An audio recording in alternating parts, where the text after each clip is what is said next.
The night Nora Hale sold herself to save a dying woman, she wore sneakers with holes in them and carried $23 in her purse. The man across the table wore a suit that cost more than her car and spoke like he already owned her answer. "Your grandmother has 8 weeks," he said, sliding a contract across scarred wood. "Marry him for 6 months. She gets the transplant. You get $2 million. Nora's hands shook. Outside, sirens wailed. Inside, fluorescent lights buzzed like flies over carrion. She signed her name in blue ink that looked black under the dying bulbs. If you want to see how far desperation can drag a woman into the dark, and whether she can claw her way back out, stay until the end. Drop a comment with your city so I can see how far this story travels. Hit that like button. Let's begin. The waiting room smelled like industrial cleaner and old fear. Nora had been sitting in the same plastic chair for 6 hours, watching the second hand on the wall clock stutter between minutes like it couldn't decide whether time was worth tracking anymore. Her scrubs were stained with coffee from a spill 3 shifts ago. She hadn't gone home to change, hadn't slept. The hospital had become a kind of purgatory where she existed between crisis and collapse, and tonight felt like the edge of something final. A nurse she didn't recognize, young, tired, wearing too much concealer under her eyes, appeared in the doorway and called her name wrong. "Nora Hill?" "Hale," Nora corrected, standing. Her knees cracked. 26 years old, and her body already sounded like it was giving up. "Room 404. Dr. Brennan is waiting." Nora's stomach dropped. Dr. Brennan didn't do good news conversations in waiting rooms. He did them in private, where screaming wouldn't disturb other families clinging to threads of hope. The walk down the hallway stretched forever. Nora counted her steps. 32. Each one heavier than the last. Her grandmother had been in the ICU for 11 days. Liver failure. Cirrhosis from decades of drinking she'd quit too late to matter. The transplant list was long. The insurance Nora barely afforded covered almost nothing.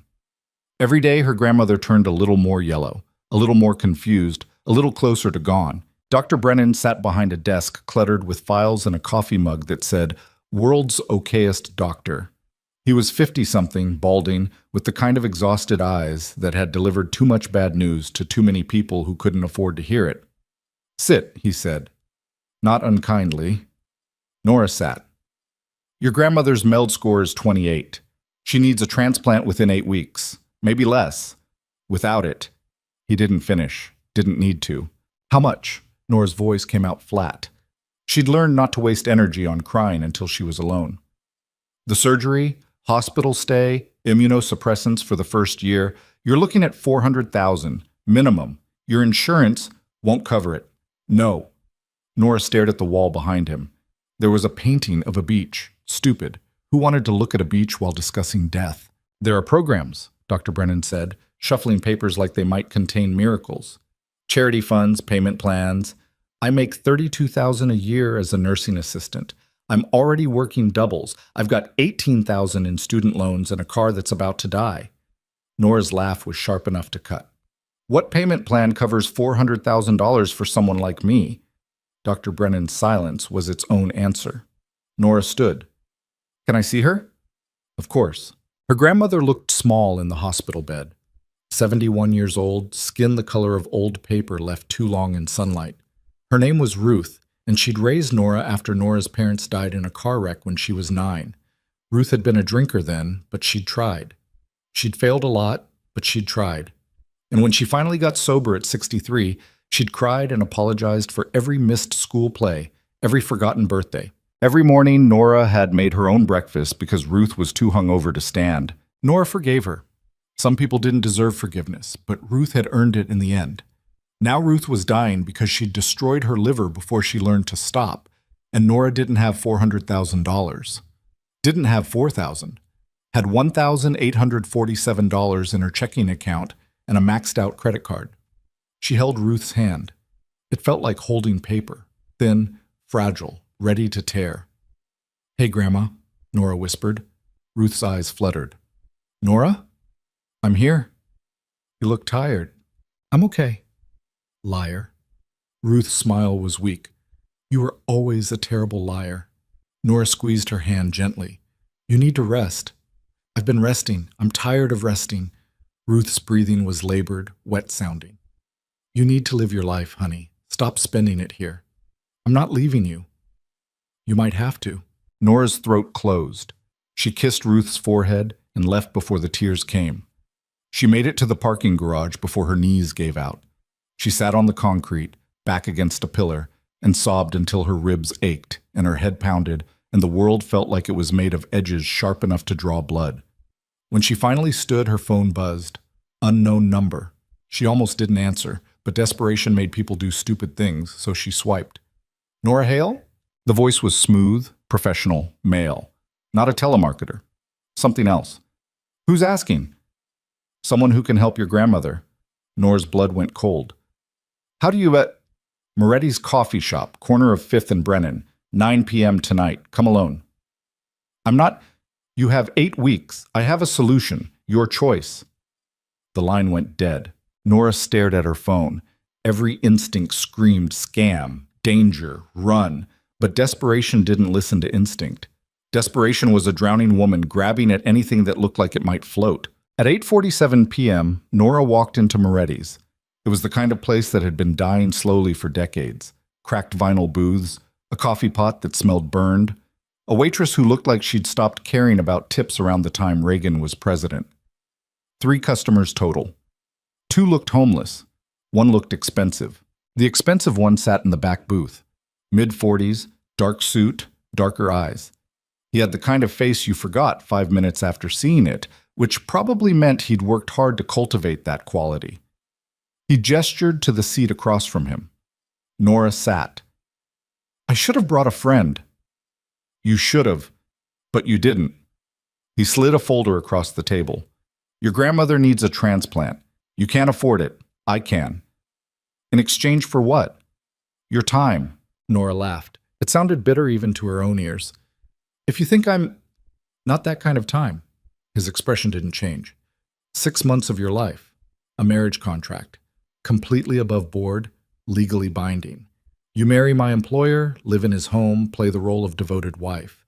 After 6 months, you divorce quietly. You receive $2 million.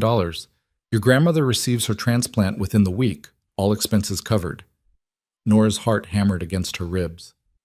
Your employer? Dante Varelli.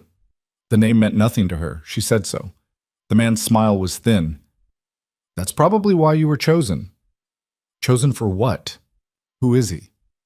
Someone who needs a wife, someone who can afford to pay for one.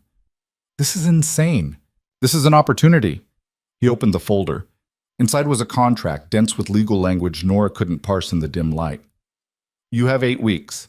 He has enemies who see weakness in his current situation. A wife provides legitimacy, stability, protection. What situation? That's not your concern. It is if I'm marrying him. The man considered her. Then he pulled out his phone, tapped the screen, and turned it toward her. The photo showed a man in a wheelchair. Late 30s, dark hair, sharp features that might have been handsome if they didn't look carved from stone. His eyes were the color of winter oceans, cold, deep, unreadable. He wore a suit that probably cost more than Nora's entire wardrobe. Behind him was a house that looked more like a fortress. Dante Varelli, the man said. 38. Paralyzed from the waist down in a car accident 2 years ago. He runs a network of business interests, import, export, real estate, private security. You mean he's a criminal? I mean he's powerful, wealthy, and in need of a wife for 6 months. After that, you walk away rich enough to give your grandmother the best care money can buy for the rest of her life. You go back to your nursing assistant job or you don't. You do whatever you want, because you'll have $2 million and no strings attached. Nora's hands shook. She hid them under the table. Why me? You're nobody. No criminal record, no connections, no social media presence worth mentioning. You're pretty enough to be believable, plain enough not to attract too much attention. You're desperate enough to consider this and smart enough to survive it. Survive it? Poor choice of words. I meant navigate it. No, you didn't. The man's smile returned. You're smarter than your bank account suggests.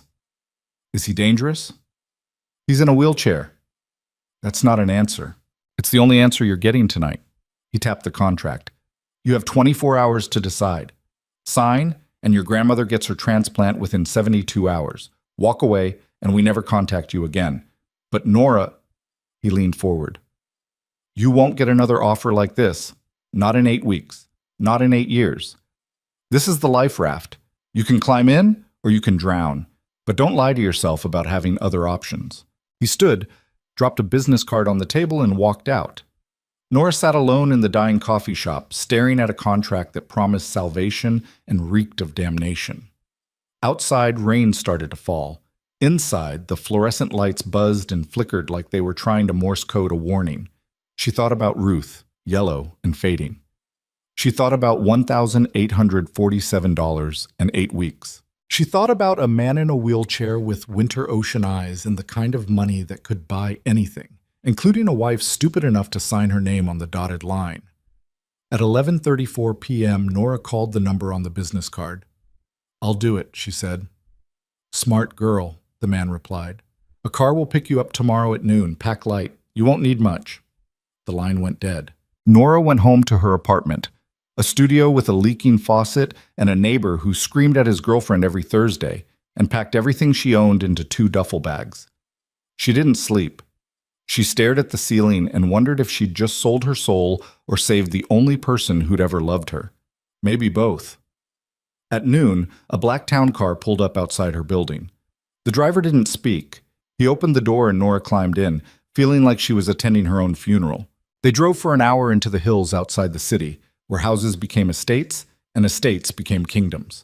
The car turned onto a private road flanked by iron gates that opened automatically. The driveway stretched a quarter-mile through manicured grounds that probably required a full-time staff to maintain. The house at the end of the drive looked like something out of a European fantasy. 3 stories, stone and glass, modern and cold. Beautiful the way a mausoleum was beautiful. The car stopped. The driver opened her door. This way, he said. First words he'd spoken.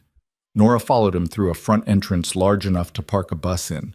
The inside was all marble and sharp lines, expensive art that looked like someone had sneezed on canvas and called it genius. A woman in a black suit, severe haircut, severe expression, waited in the foyer. Miss Hale, I'm Valeria, Mr. Varelli's head of security. Your bags will be taken to your room. Mr. Varelli will see you in his study. Now? Now. Valeria led her through hallways that seemed designed to disorient.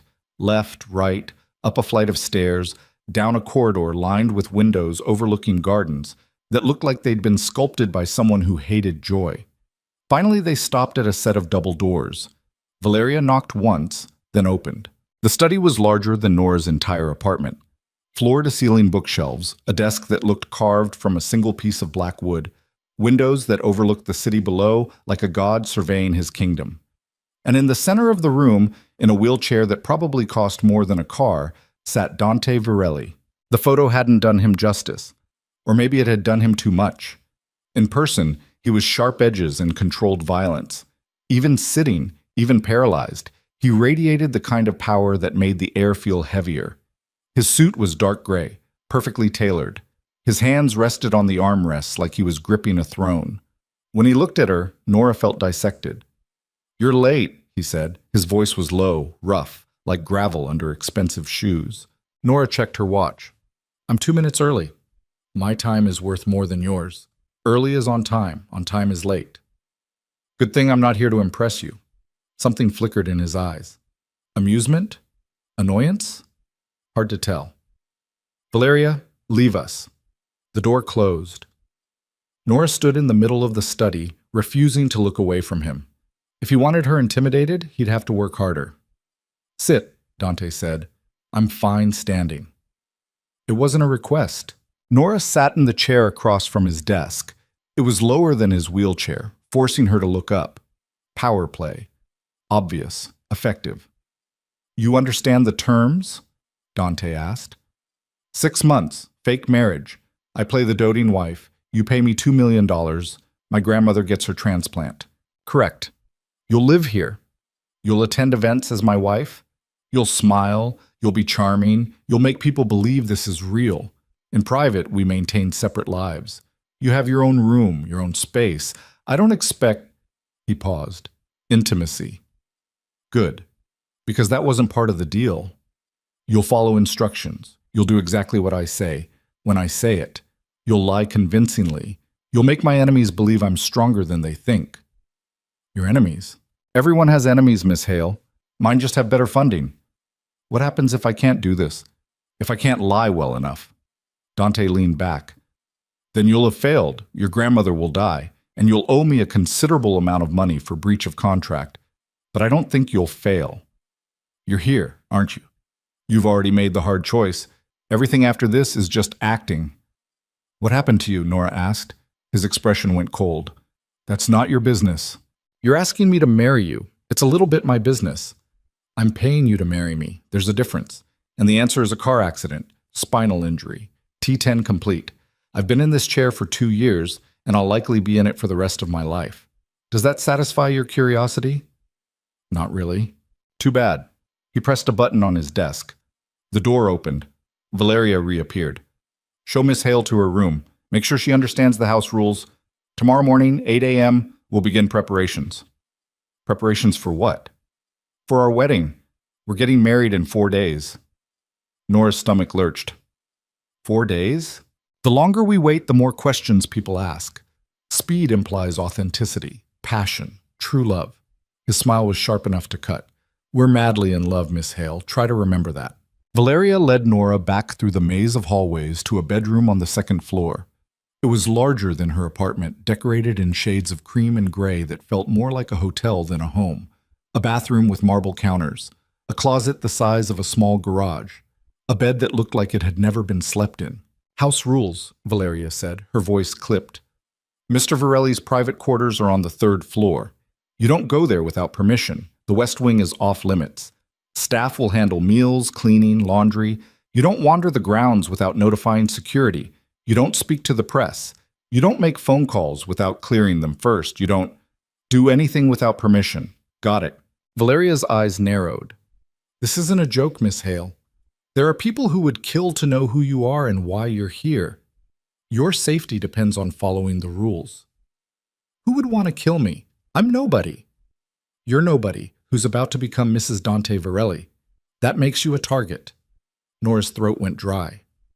What kind of man am I marrying? Valeria's expression didn't change. The kind who keeps his promises, and the kind who destroys people who break theirs. Don't break yours. She left. Nora sat on the edge of the bed and tried to remember how to breathe. 4 days. She was getting married in 4 days to a man in a wheelchair who had enemies and money and eyes like winter oceans. A man who radiated control and violence in equal measure. A man who looked at her like she was a tool to be used and discarded. She thought about Ruth, yellow and dying.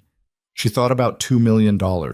She thought about the contract she'd signed in a dying coffee shop under flickering fluorescent lights. And she realized, with a clarity that felt like drowning, that she'd just walked into a cage. The bars were gilded and the lock was made of money, but it was still a cage, and she had 6 months to survive it. That night, Nora dreamed of drowning.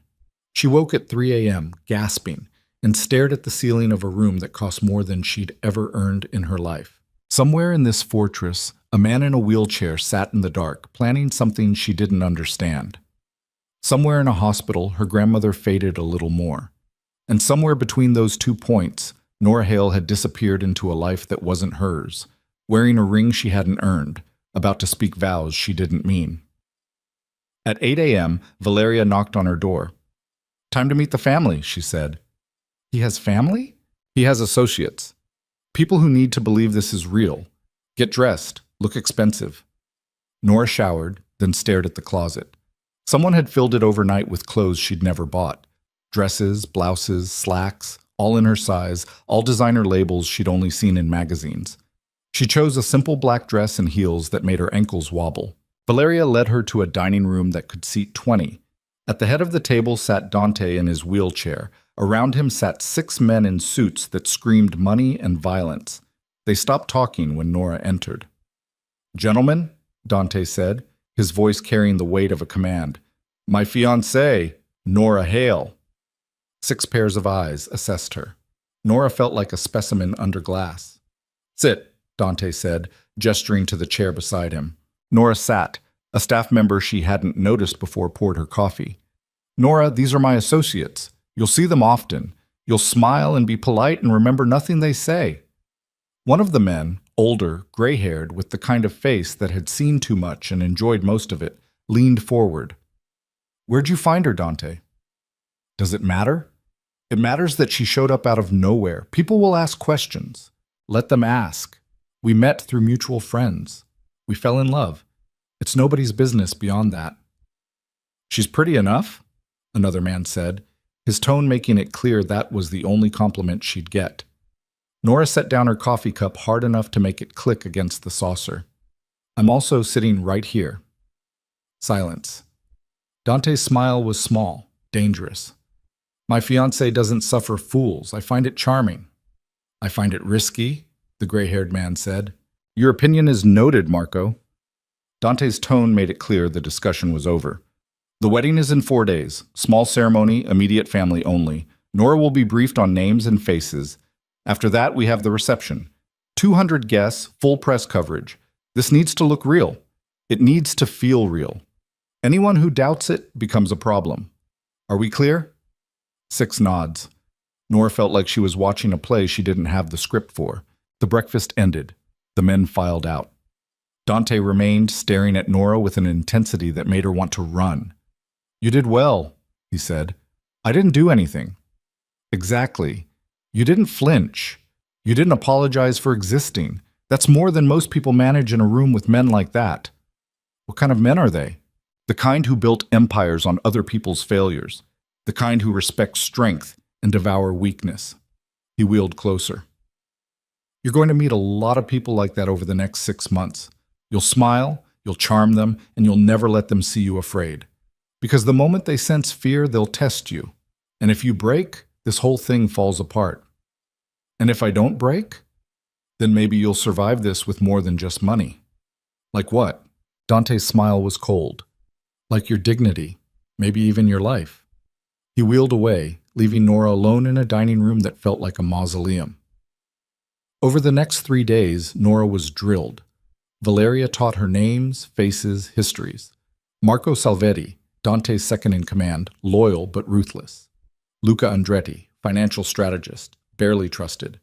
Enzo Vitale, head of security operations, dangerous.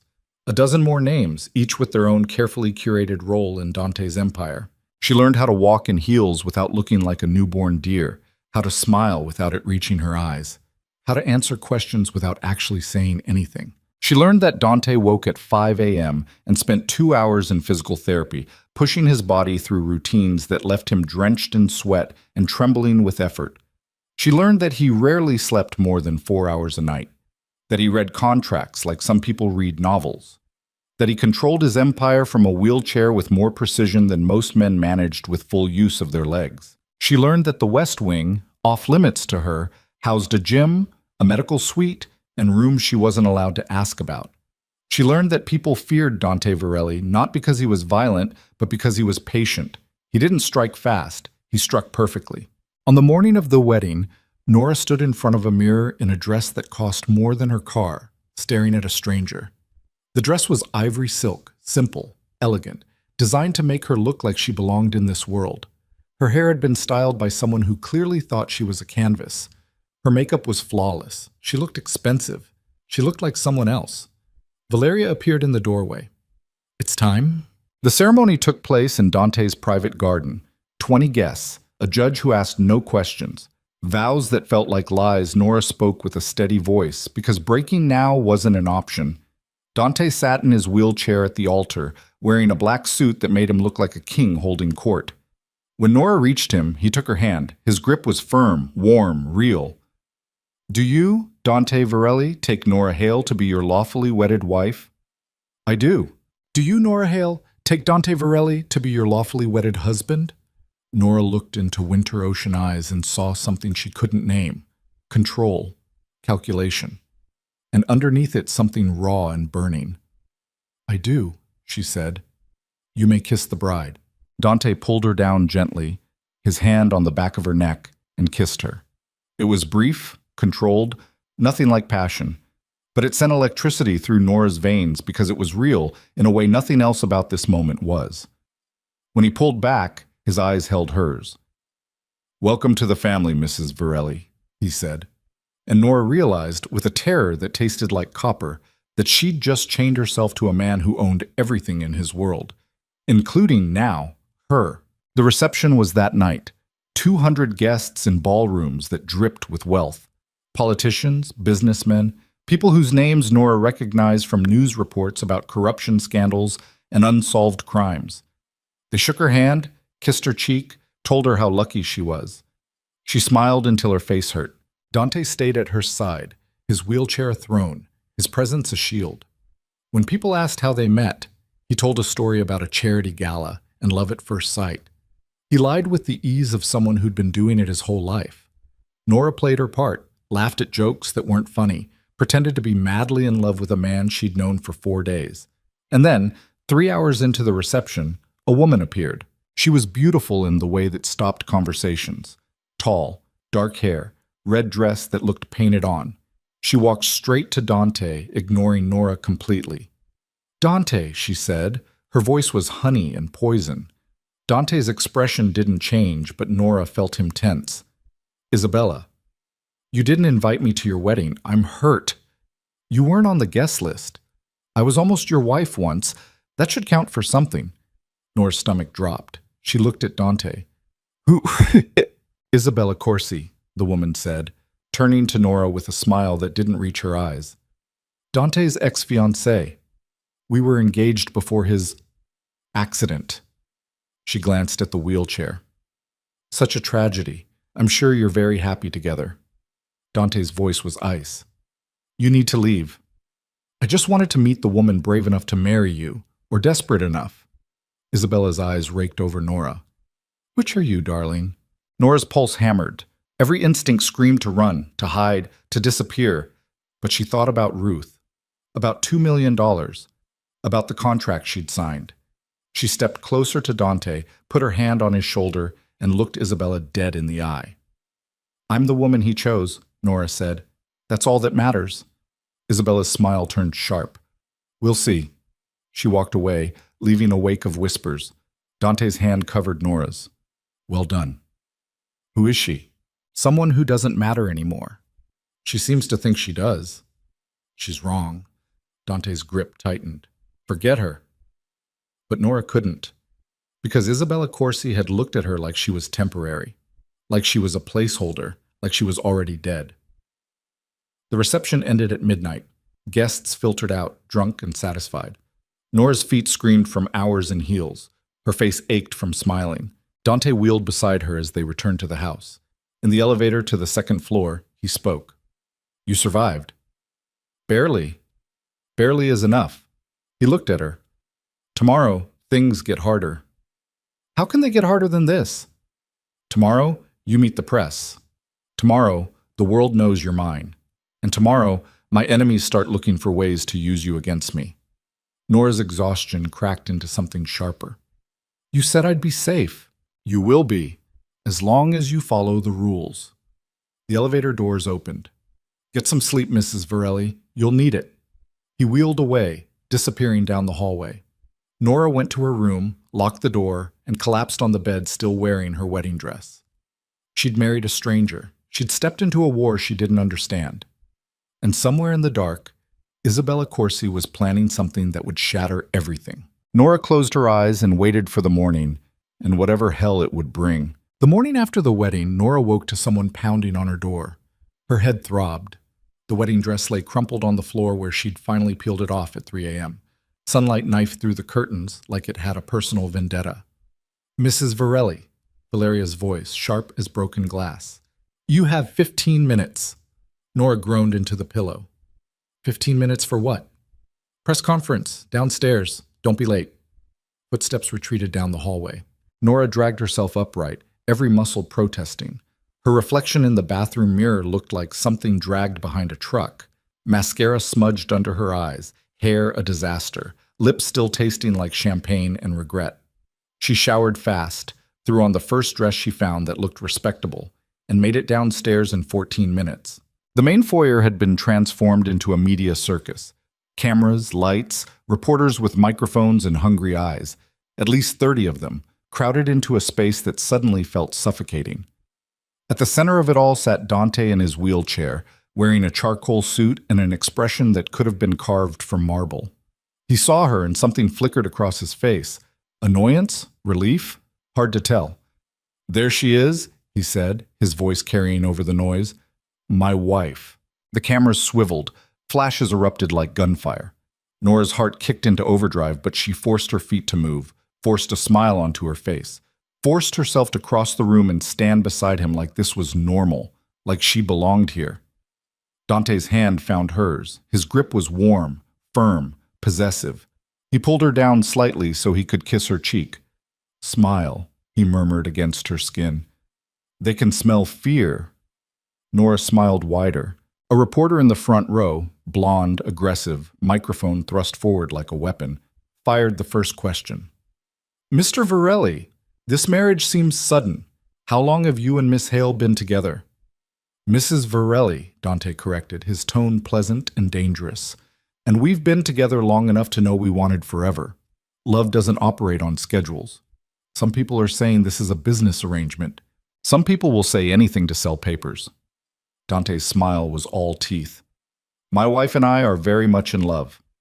Next question. Another reporter, older, male, skeptical. "Mrs. Varelli, you were a nursing assistant making minimum wage. Now you're married to one of the wealthiest men in the state. How does that feel?" Nora's throat tightened. She felt Dante's hand squeeze hers. A warning or encouragement, she couldn't tell. "It feels," she said, keeping her voice steady, "like I found someone who sees me as more than my bank account. That's rare. I'm grateful." "Are you worried about the dangers that come with being married to Dante Varelli?" "What dangers?" Nora asked, letting confusion color her tone. The reporter's smile was predatory. "Mr. Varelli has been linked to organized crime, money laundering, extortion." "That's enough." Dante's voice cracked like a whip. "This is a press conference about my marriage, not a fishing expedition for conspiracy theories. My businesses are legitimate, my taxes are paid, and my wife is off limits. Are we clear?" Silence. Tense. Ugly. Then the blonde reporter pushed forward again. "Is it true that Isabella Corsi attended your wedding reception uninvited?" Dante's expression didn't change, but Nora felt his hand turn to stone around hers. "Miss Corsi is an old friend," Dante said. "She wished us well. That's all." "Sources say she was your fiancée before the accident." "Sources are wrong." Dante's eyes went cold. "This press conference is over. Thank you all for coming."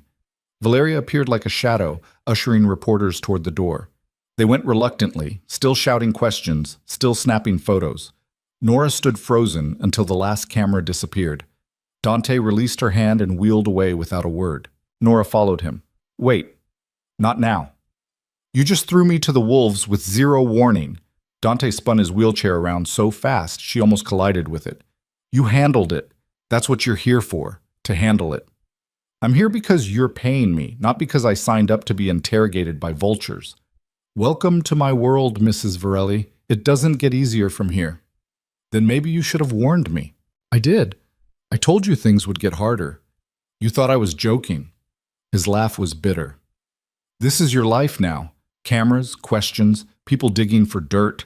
You wanted $2 million? This is what it costs." "I wanted to save my grandmother." "And you will, as long as you don't fall apart the first time someone asks a hard question." He leaned forward. "You married me. You took my name. That makes you a target. Get used to it or get out." Nora's hands curled into fists. "I signed a contract. I'm not going anywhere." "Good. Then stop complaining and do your job." He wheeled past her, leaving her standing in an empty foyer that smelled like expensive cologne and suppressed rage.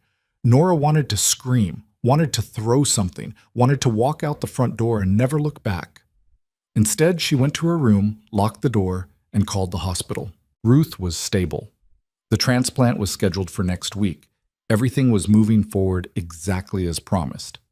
Nora hung up and stared at the ceiling. 6 months. She could survive 6 months of anything if it meant Ruth lived, even if it meant living with a man who looked at her like she was a tool he'd bought and paid for. The next 2 weeks blurred into a nightmare routine. Nora attended charity galas where women in diamond necklaces asked invasive questions with plastic smiles. She sat through business dinners where men discussed mergers and acquisitions like they were planning wars. She learned to laugh at jokes that weren't funny, to deflect questions without answering them, to exist as an ornament on Dante's arm. In public, they were the perfect couple. He was attentive, protective, always touching her. A hand on her back, fingers brushing her arm, his wheelchair positioned close enough that she could feel his presence like a force field. In private, they barely spoke. Dante spent most of his time in the West Wing, the part of the house Nora wasn't allowed to enter. He disappeared for hours, sometimes all night. Valeria said he was working. Nora didn't believe her, but she didn't push. Asking questions about Dante Varelli seemed like a good way to end up regretting it. But 3 weeks into the marriage, Nora's curiosity won. It was 2 a.m. She couldn't sleep.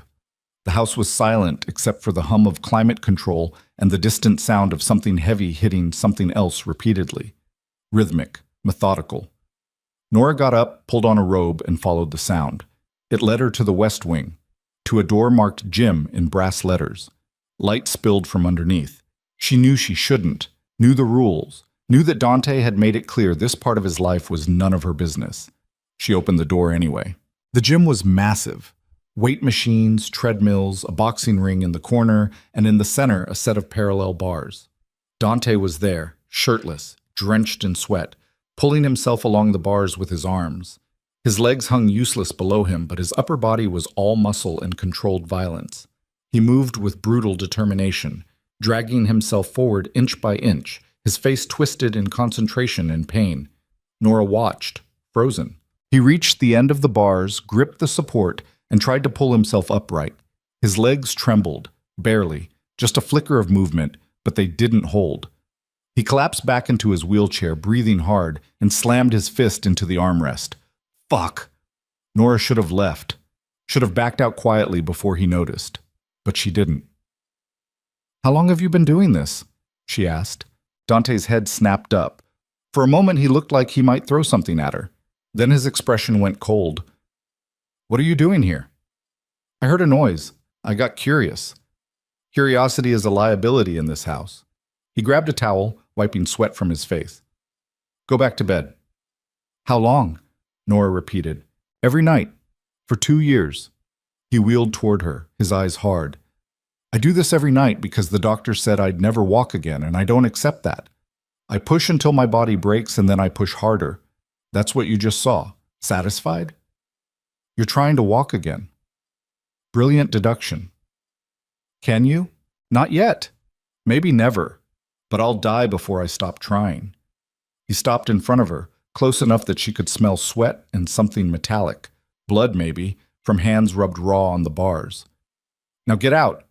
This isn't part of the deal. You don't get to see this." "Why not?" "Because this is mine. The one thing in my life that isn't a transaction or a power play or a lie. This is mine and you don't belong here." His words hit like a punch.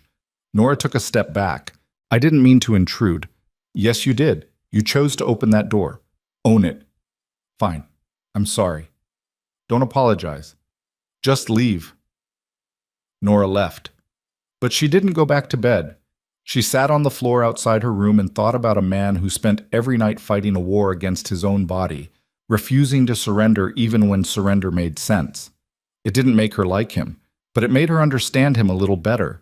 The next morning, Dante didn't mention it. He acted like nothing had happened, like she hadn't seen him at his most vulnerable. They ate breakfast in silence, him scrolling through emails on a tablet, her pushing eggs around her plate. Marco Salvetti arrived halfway through, uninvited and unwelcome based on Dante's expression. "We need to talk," Marco said, dropping a folder on the table. "Then talk." Marco glanced at Nora. "Privately. She's my wife. She stays." "Dante? She stays." Marco's jaw tightened, but he sat. He opened the folder and slid a photograph across the table. It showed Isabella Corsi standing outside a building Nora didn't recognize, talking to a man in a suit. "She's been meeting with Vincent Calabrese," Marco said. Dante's expression went flat. "Dangerous." "When?" "3 times in the last 2 weeks. We don't know what they're discussing, but it's not social." "Who's Vincent Calabrese?" Nora asked. Both men looked at her like she'd interrupted something sacred. "He's a competitor," Dante said finally. Someone who would very much like to see me fail. He's more than a competitor, Marco said. He's been circling for months, looking for weaknesses. If Isabella is feeding him information, she doesn't have information. She hasn't been inside this house in 2 years. She knows about the accident. She knows about your condition. Everyone knows about my condition. I'm in a wheelchair, Marco. It's not exactly classified. She knows you married out of nowhere. She knows Nora's a nobody from nowhere. She's going to dig, and when she finds out this marriage is fake, it's not fake.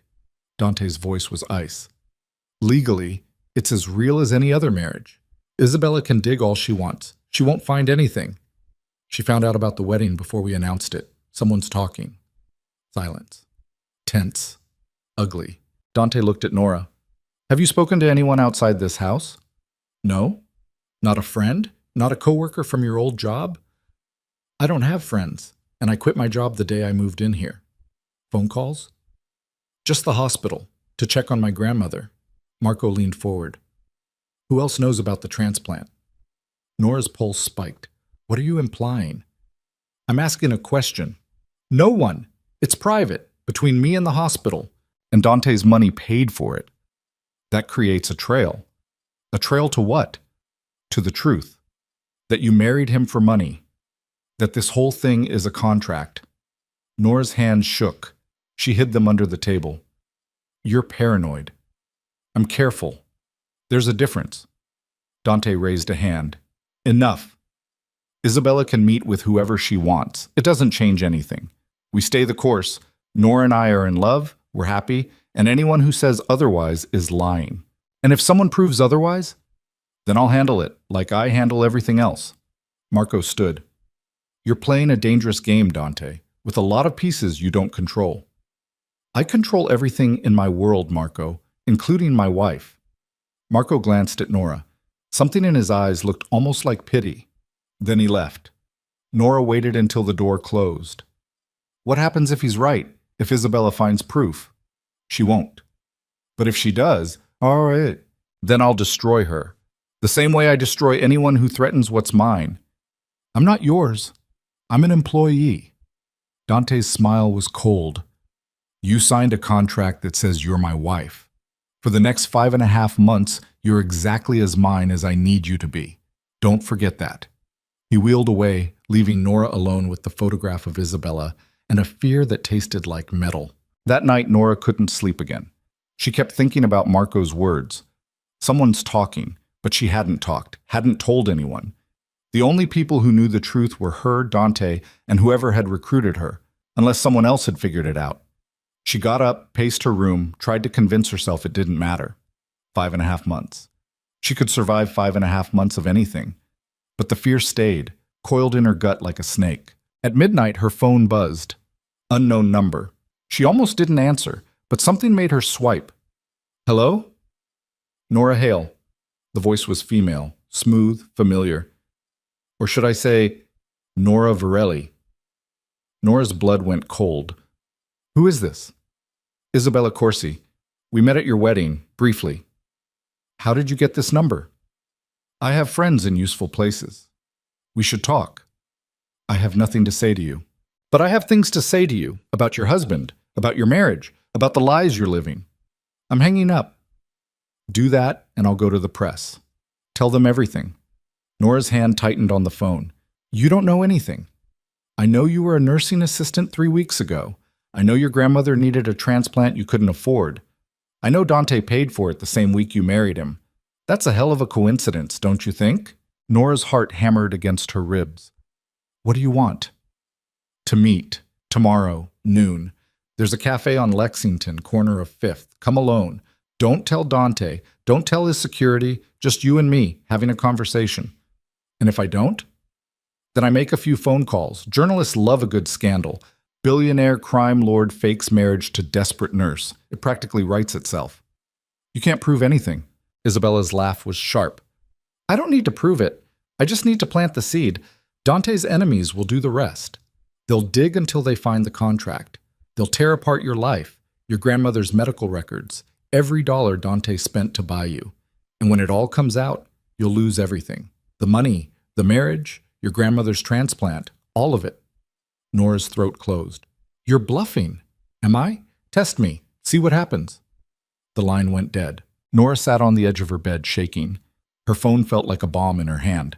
She should tell Dante, should run to him right now and let him handle it the way he handled everything, with ruthless efficiency and controlled violence. But if she told him, he'd know she'd been compromised. He'd blame her for talking, for creating a trail, for being the weakness Marco warned about. And if he decided she was more liability than asset, Nora didn't want to think about what Dante Varelli did to liabilities. At noon the next day, Nora stood outside a cafe on Lexington, trying to steady her breathing. She'd told Valeria she was going shopping. Valeria had offered to send security. Nora had declined, said she needed space, needed to feel normal for a few hours. Valeria had looked at her like she was an idiot, but hadn't pushed. Inside the cafe, Isabella Corsi sat at a corner table, wearing sunglasses and a smile that could cut steel. She gestured to the empty chair across from her. Nora sat. You came, Isabella said. Smart.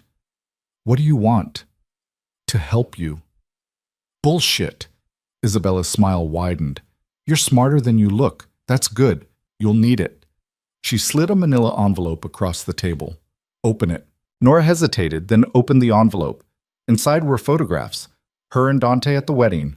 Her at the hospital, visiting Ruth. Her signing papers in a lawyer's office she vaguely remembered from 3 weeks ago. Where did you get these? Like I said, friends in useful places. Isabella leaned forward. Here's what I know. Dante needed a wife to shore up his image. You needed money to save your grandmother. You made a deal. Contract marriage. 6 months? $2 million? Am I close? Nora said nothing. Your silence is confirmation enough. Now here's what you need to know. Dante Varelli is a monster. He built his empire on blood and fear. He's destroyed people for less than what you're doing to him. I'm not doing anything to him. I'm playing my part. For now. But what happens when he doesn't need you anymore? What happens when the 6 months are up and you're a liability who knows too much? I don't know anything. You know he's desperate enough to fake a marriage. You know he's weak enough to need the illusion of strength. That's more than most people know. And Dante doesn't let people walk away with his secrets. Nora's hands curled into fists under the table. What do you want from me? I want you to leave him, before it's too late. I signed a contract. Contracts can be broken. Not this one. If I break it, my grandmother loses her transplant. I lose everything. Isabella's expression softened, just slightly, just enough to look almost human. Then let me help you. I have resources. I can get your grandmother the care she needs without Dante's money. I can make sure you're safe when this all falls apart. Why would you do that? Because I know what it's like to love Dante Varelli. And I know what it's like when he's done with you. She reached across the table, her hand hovering near Nora's. He'll destroy you. Not because he's cruel. Well, not just because he's cruel, but because that's what he does. He uses people and discards them. I was almost his wife. I loved him. And the moment he decided I wasn't useful anymore, he cut me out of his life like I never existed. That's not my problem. It will be. In 5 months, when your contract expires, you'll be exactly where I was, except you'll have more to lose. Isabella pulled her hand back. Think about it. My offer stands. When you're ready to walk away, call me. She stood, dropped a business card on the table, and left. Nora sat alone, staring at the card. It was heavy, expensive, embossed with gold lettering. Isabella Corsi. A phone number. Nothing else. Nora should have torn it up. Should have gone straight to Dante and told him everything. But she didn't. She slipped the card into her purse and went back to the fortress she now called home, carrying a secret that felt like carrying a grenade with the pin already pulled. That night, Dante hosted a dinner. 20 guests, all powerful, all dangerous. Nora played her role, smiled, laughed, touched his shoulder affectionately, made everyone believe she was madly in love. But across the table, Marco watched her with eyes that saw too much. And in her purse, Isabella's business card felt like it was burning a hole through the leather. After dinner, Dante pulled her aside. They stood in the hallway outside the dining room, far enough from the guests that they could speak without being overheard. You did well tonight, he said. Thank you. But you're distracted. What's wrong? Nothing. Don't lie to me, Nora. I can tell when you're lying. I'm tired. That's all. Dante studied her. If something's bothering you, tell me. I can't protect you if I don't know what I'm protecting you from.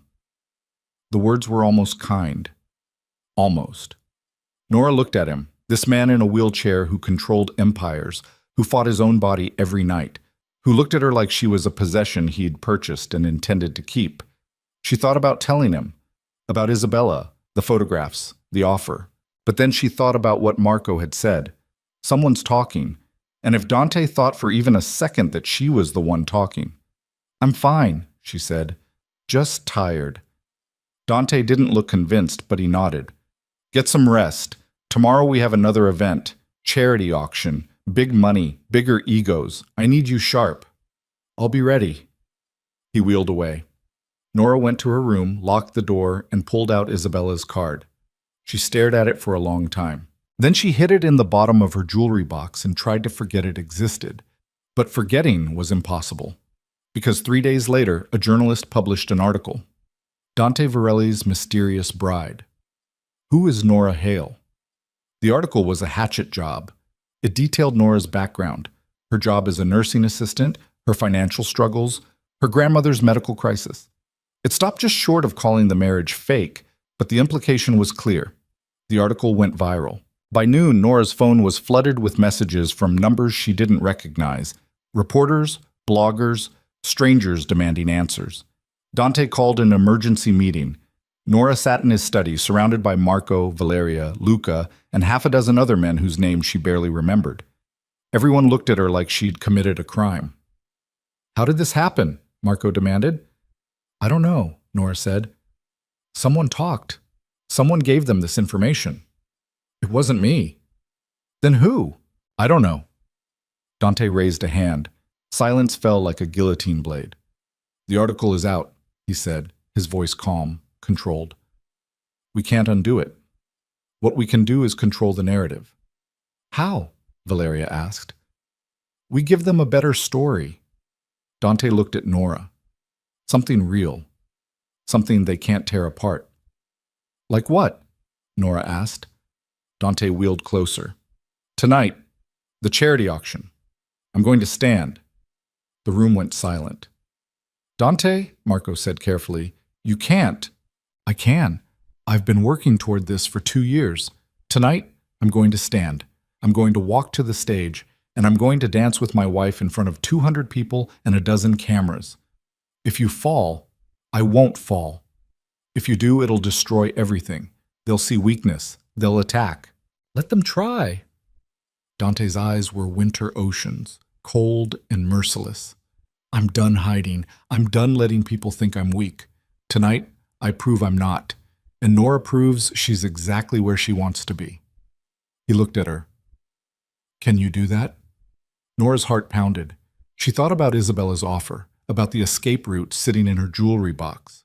She thought about Ruth, recovering from surgery, alive because of Dante's money. She thought about 5 more months of this life, these lies, this man who looked at her like she was his last weapon against a world trying to destroy him.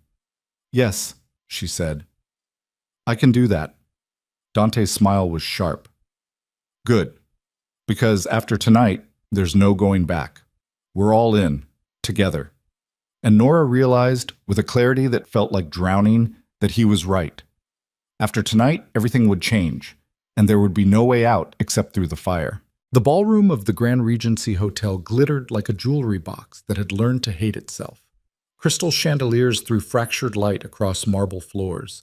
200 people in designer clothes and practiced smiles moved through the space like sharks circling prey. Waiters carried champagne on silver trays. A string quartet played something classical and forgettable in the corner.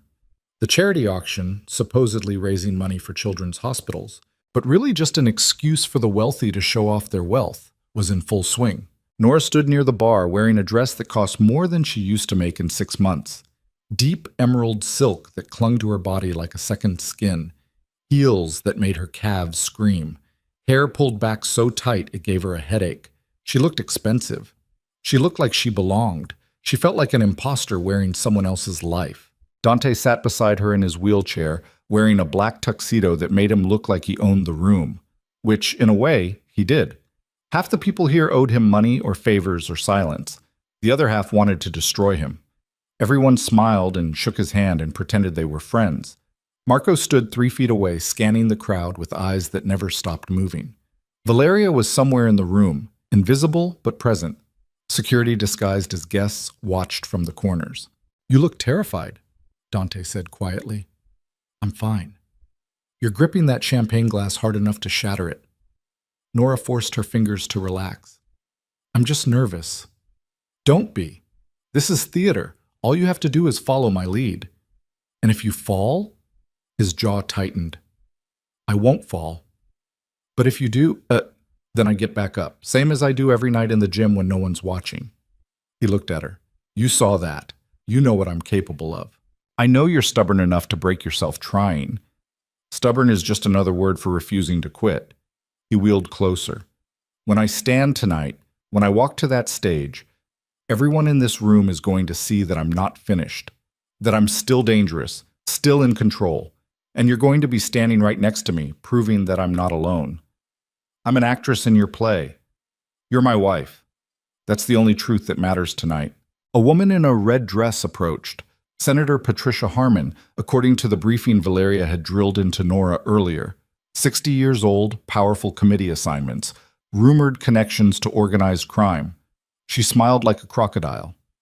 "Dante, how wonderful to see you." "Senator," Dante's smile matched hers for predatory sharpness. "You remember my wife, Nora?" "Of course. The mysterious bride." Patricia's eyes raked over Nora. "You've caused quite a stir, dear. That article this morning was a hack job by a journalist with an agenda," Dante said smoothly. "Nora and I are very happy. That's all anyone needs to know." "Of course, I'm sure the rumors are completely unfounded." Patricia's smile didn't waver. "Still, people do love to talk, especially when a man of your stature makes such an unexpected choice." Nora felt her face flush. "I wasn't aware my marriage needed to meet anyone's expectations." "Oh, it doesn't, but you must admit the timing is curious. Your grandmother's transplant, the sudden wedding, it does make one wonder." Dante's hand found Nora's. His grip was iron. "Wonder all you want, Senator. The facts speak for themselves. I fell in love. I got married. Anyone who finds that unbelievable needs to examine their own capacity for happiness." Patricia's laugh was sharp as breaking glass. "Well said. Enjoy the evening." She walked away. Nora exhaled slowly. "How many more of those conversations do I have to survive?" "All of them, until people get bored and move on to the next scandal. And if they don't get bored, then we give them something bigger to talk about." At 8 p.m., the auction began. A man in a perfectly tailored suit took the stage and started auctioning off luxury vacations, vintage wines, artwork by dead people whose names Nora didn't recognize. Paddles went up. Prices climbed into 6 figures. People laughed like spending $100,000 on a weekend in Monaco was hilarious instead of obscene. Nora watched it all from her seat beside Dante at a front table. Marco sat to Dante's left. Valeria stood behind them. The rest of the table was filled with business associates whose names Nora had already forgotten. Halfway through the auction, the lights dimmed. A spotlight hit the stage. The auctioneer smiled. "And now, ladies and gentlemen, we have a very special moment. Mr. Dante Virelli has requested a few minutes to address you all." The room went silent. Every eye turned to Dante. He wheeled forward. Nora's heart hammered. This was it. The moment he'd been preparing for. The moment that would either prove his strength or destroy everything. Marco leaned close to Nora. "If this goes wrong, get him off stage fast. Don't let them see him struggle." "How am I supposed to?" "Just do it." Dante reached the stage. There was a ramp. He'd insisted on it, had it built specifically for tonight. He rolled up smoothly, turned to face the crowd, and smiled. "Good evening," he said. His voice carried through the room, amplified by microphones hidden in his lapel. "Thank you all for being here tonight, for supporting a cause that matters, for pretending to enjoy mediocre wine and worse company." Laughter rippled through the crowd, nervous, uncertain. "Most of you know me. Dante Virelli, businessman, philanthropist, man in a wheelchair." He paused. "That last part is what everyone focuses on, isn't it? 2 years ago, I was in a car accident, spinal injury. The doctor said I'd never walk again. They said I should accept my limitations, adapt to my new reality. The room was silent now, listening. I've spent 2 years refusing to accept that. 2 years fighting. 2 years pushing my body past what it should be able to do. And tonight, I'm going to show you what refusing to quit looks like. He gripped the armrests of his wheelchair. Slowly, with visible effort, he pushed himself up. His arms trembled, his legs shook, but he stood. The room erupted in gasps. Nora's breath caught in her throat. Dante stood there, balanced precariously, holding himself upright through sheer force of will. Sweat beaded on his forehead. His jaw was clenched so tight it looked like it might crack. But he was standing. "I'm not healed," he said, his voice strained but steady. "I'm not whole, but I'm here. I'm fighting. And I'm not done yet." He looked at Nora, extended a hand. "Mrs. Varelli, would you join me?" Nora stood. Her legs felt like water. She crossed the distance to the stage, climbed the ramp, and took his hand. His palm was slick with sweat, but his grip was strong. The string quartet, as if on cue, began to play. A waltz. Slow, elegant. "Dance with me," Dante said quietly. "Don't let me fall." Nora moved into position, one hand in his, the other on his shoulder. She could feel him shaking, could feel the effort it took for him to remain standing. But he moved. Small steps, barely more than swaying, but enough to look real. They danced, or performed a convincing imitation of dancing. Nora guided him, supported him, made sure his weight stayed balanced. His legs barely moved.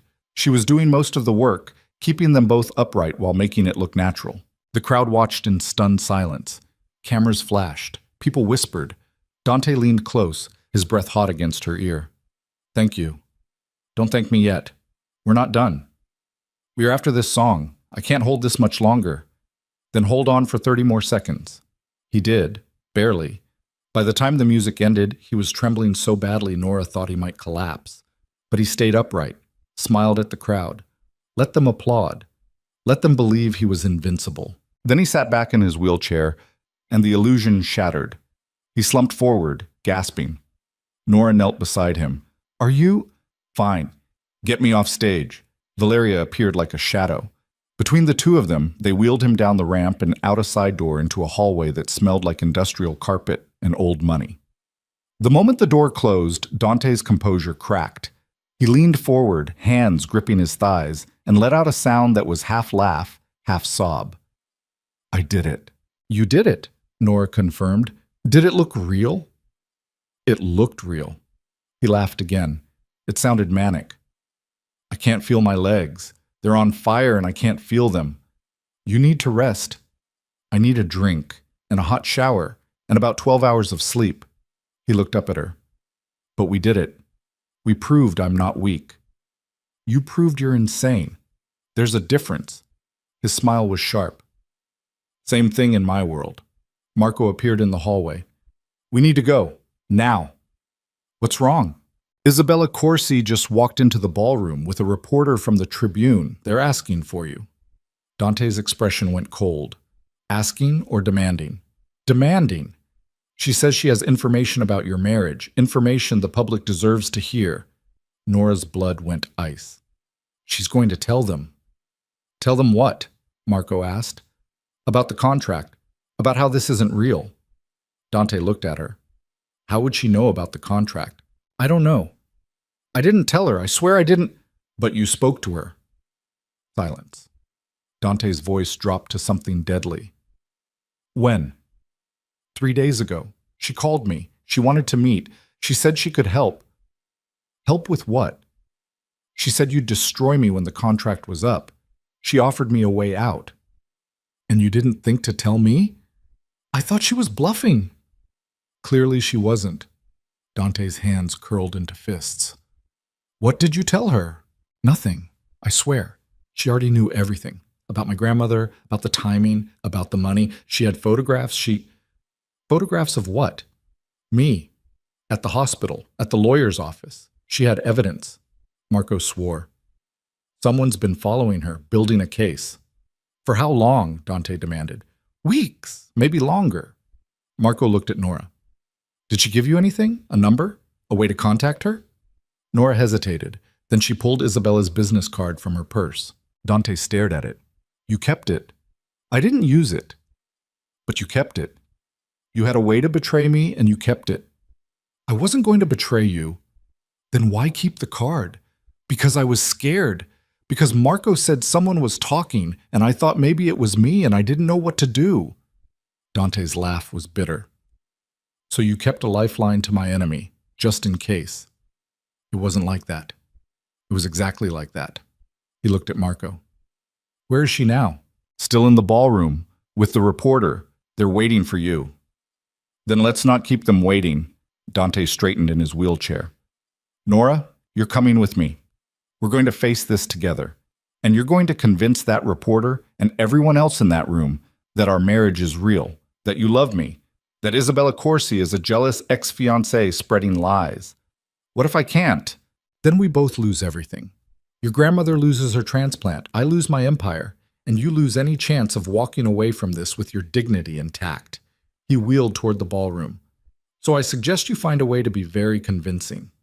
They walked back into the ballroom. The crowd had grown thicker, more aggressive. People pressed in, phones out, cameras recording. At the center of it all stood Isabella Corsi in a blood-red dress, microphone in hand, looking like she'd won a war. Beside her stood a man in his 40s, thin, sharp-eyed, holding a recorder. The reporter. Isabella saw Dante and smiled. There you are. We were just discussing your lovely marriage. Were you? Dante's voice was ice. Mr. Varelli. The reporter stepped forward. Daniel Cross, Chicago Tribune. I have some questions about the circumstances of your marriage to Miss Hale. Mrs. Varelli, Dante corrected. Right, Mrs. Varelli. Is it true that you paid for her grandmother's transplant the same week you married her? I paid for my wife's grandmother's medical care. Yes, because I love my wife and I have the resources to help her family. And the timing is just coincidence? The timing is love. I met Nora, I fell in love, I married her. Her grandmother needed help. I provided it. There's no scandal in that. Isabella's laugh cut through the room. No scandal? Dante, you married a woman you barely knew to shore up your public image. You needed people to stop seeing you as weak. A wife provides that. My marriage is real. Your marriage is a contract. 6 months. $2 million. I have proof. The room went silent. Every camera turned. Every microphone pointed. Dante didn't flinch. You have lies from a woman scorned. Nothing more. I have bank records, emails, a signed agreement between you and an intermediary outlining the exact terms of your arrangement. Isabella pulled a folder from her bag. Should I read them aloud, or would you prefer to admit the truth? Nora's world tilted. Bank records, emails, a signed agreement. She looked at Dante. His expression was carved from stone, but she could see the edges cracking. Those documents are fake, Dante said. Are they? Isabella opened the folder. Let's see. Miss Nora Hale agrees to marry Dante Varelli for a period of 6 months in exchange for $2 million and full medical coverage for Ruth Hale. That's your grandmother, isn't it, Nora? All eyes turned to Nora. She couldn't breathe, couldn't think. The room was closing in, suffocating her. That's not real, she said. Her voice sounded weak even to her own ears. It's very real, signed 3 weeks ago. Witnessed and notarized. Isabella smiled. You sold yourself to save your grandmother. I don't blame you. Desperation makes us do terrible things, but let's not pretend this is love. It is love, Nora said. Louder now, firmer. Maybe it started as a transaction. Maybe I needed help and he needed someone. But it became real. We became real. In 3 weeks? In every moment since I met him. He's not what you think he is. He's not weak. He's not broken. He's the strongest person I've ever known, and Her throat closed. The words felt impossible, but she said them anyway. I love him. The room erupted. Cameras flashed. Voices shouted questions. Isabella's smile turned sharp as a blade. How touching, but love doesn't erase a contract. Love doesn't make fraud legal. She turned to the reporter. Mr. Cross has enough for a story. Tomorrow morning, the world will know the truth, that Dante Varelli's marriage is a sham, that his recovery is theater, that everything about him is carefully constructed lies. Dante wheeled forward. Publish whatever you want. I'll bury you in lawsuits.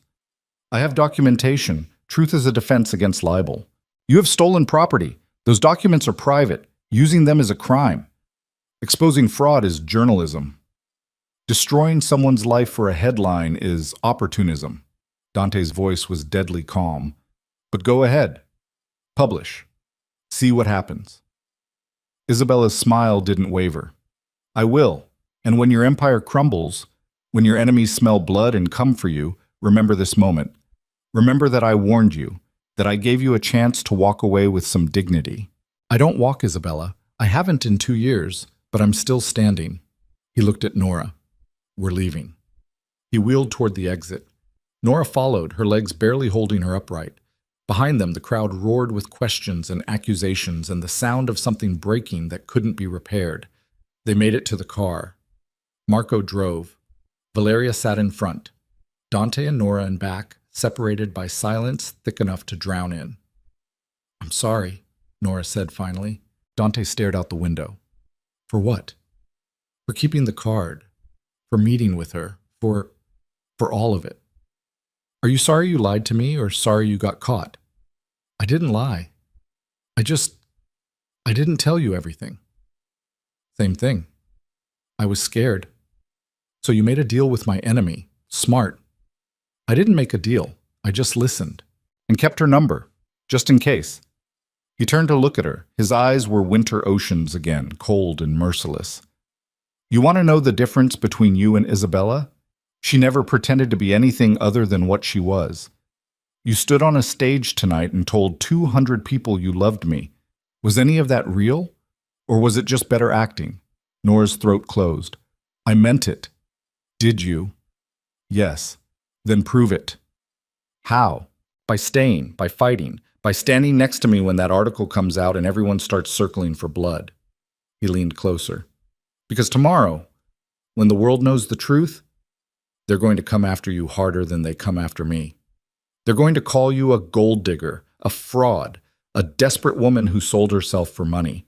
They're going to tear you apart, and I need to know you won't break. I won't break. You better not. Because if you do, if you run, if you take Isabella's offer and disappear, I will find you, and I will make sure you regret ever signing that contract. His words should have terrified her, should have sent her running, but all Nora felt was a strange, desperate kind of relief. Because Dante Varelli threatening her meant he still needed her, meant she still had value, meant she wasn't disposable yet. They arrived at the house. Dante wheeled straight to the West Wing without another word. Valeria disappeared. Marco made phone calls in terse, angry tones. Nora went to her room and collapsed on the bed, still wearing the emerald dress, still wearing the mask she'd worn all night. At 3 a.m., her phone buzzed. Unknown number. She almost didn't answer, but she did. You did well tonight, Isabella said. That speech about love. Very convincing. Almost made me believe it. What do you want? To give you one last chance. The article goes live at 6 a.m. You have 3 hours to leave. I'll have a car waiting. You walk away now. I'll make sure your grandmother gets the care she needs. You stay, and you'll be destroyed along with Dante. I'm not leaving. Even knowing what's coming? Especially knowing what's coming. Isabella was quiet for a moment. You really do love him, don't you? Yes. Then you're a fool. Love won't save you from what he is. Maybe not, but staying will prove I'm not what you think I am. We'll see. The line went dead. Nora sat in the dark, staring at her phone. At 6 a.m., the article went live. Billionaire's sham marriage exposed. Dante Varelli's wife paid $2 million. The headline was everywhere. Every news site, every social media platform, trending on Twitter within minutes. The article included everything. The contract, the bank records, Nora's financial history, Ruth's medical bills, photographs of Nora leaving the lawyer's office 3 weeks ago, signing papers she'd barely read. It was thorough, brutal, undeniable.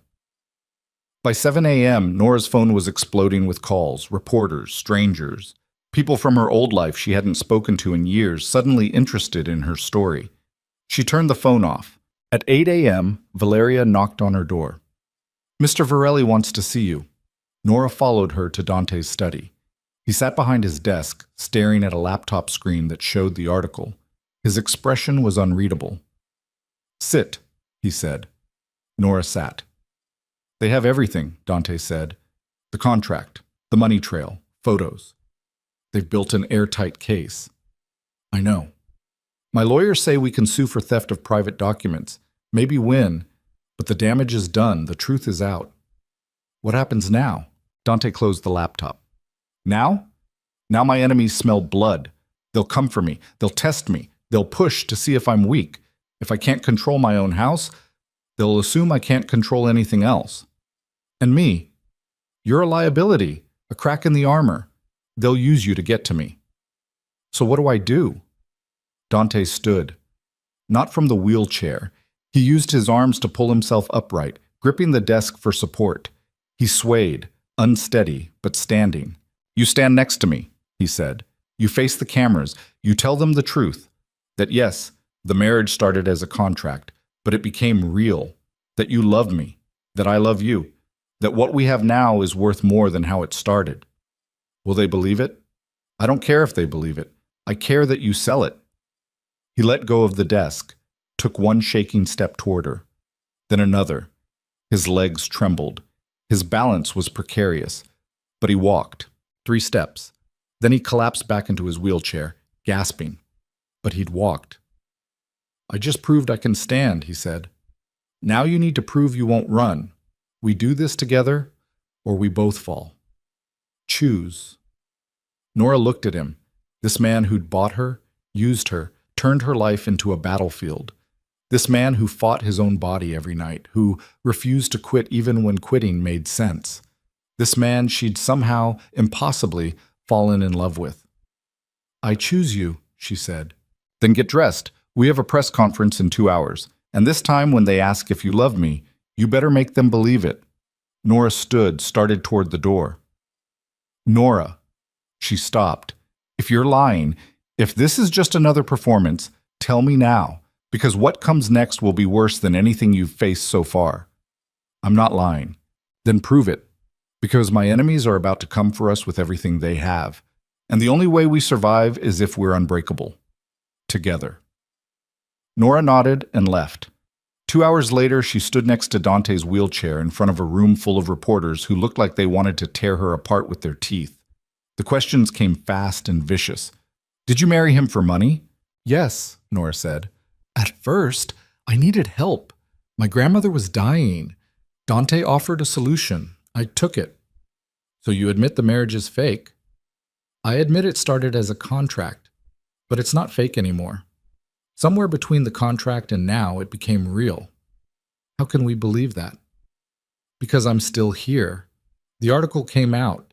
The truth is public. I could leave right now and no one would blame me. But I'm not leaving. I'm staying because I love him." "How convenient." "It's not convenient. It's terrifying. Loving someone like Dante Varelli means living in a world where people like you tear me apart for sport. It means every day is a battle. But I'm still here. That should tell you something." A reporter in the back row stood. "Mr. Varelli, do you love your wife?" Dante looked at Nora. For a moment, his mask slipped. She saw something raw underneath, something real. "Yes," he said. "I do." "Even though she sold herself to you?" "She didn't sell herself. She made a desperate choice to save someone she loved. That's not weakness. That's courage.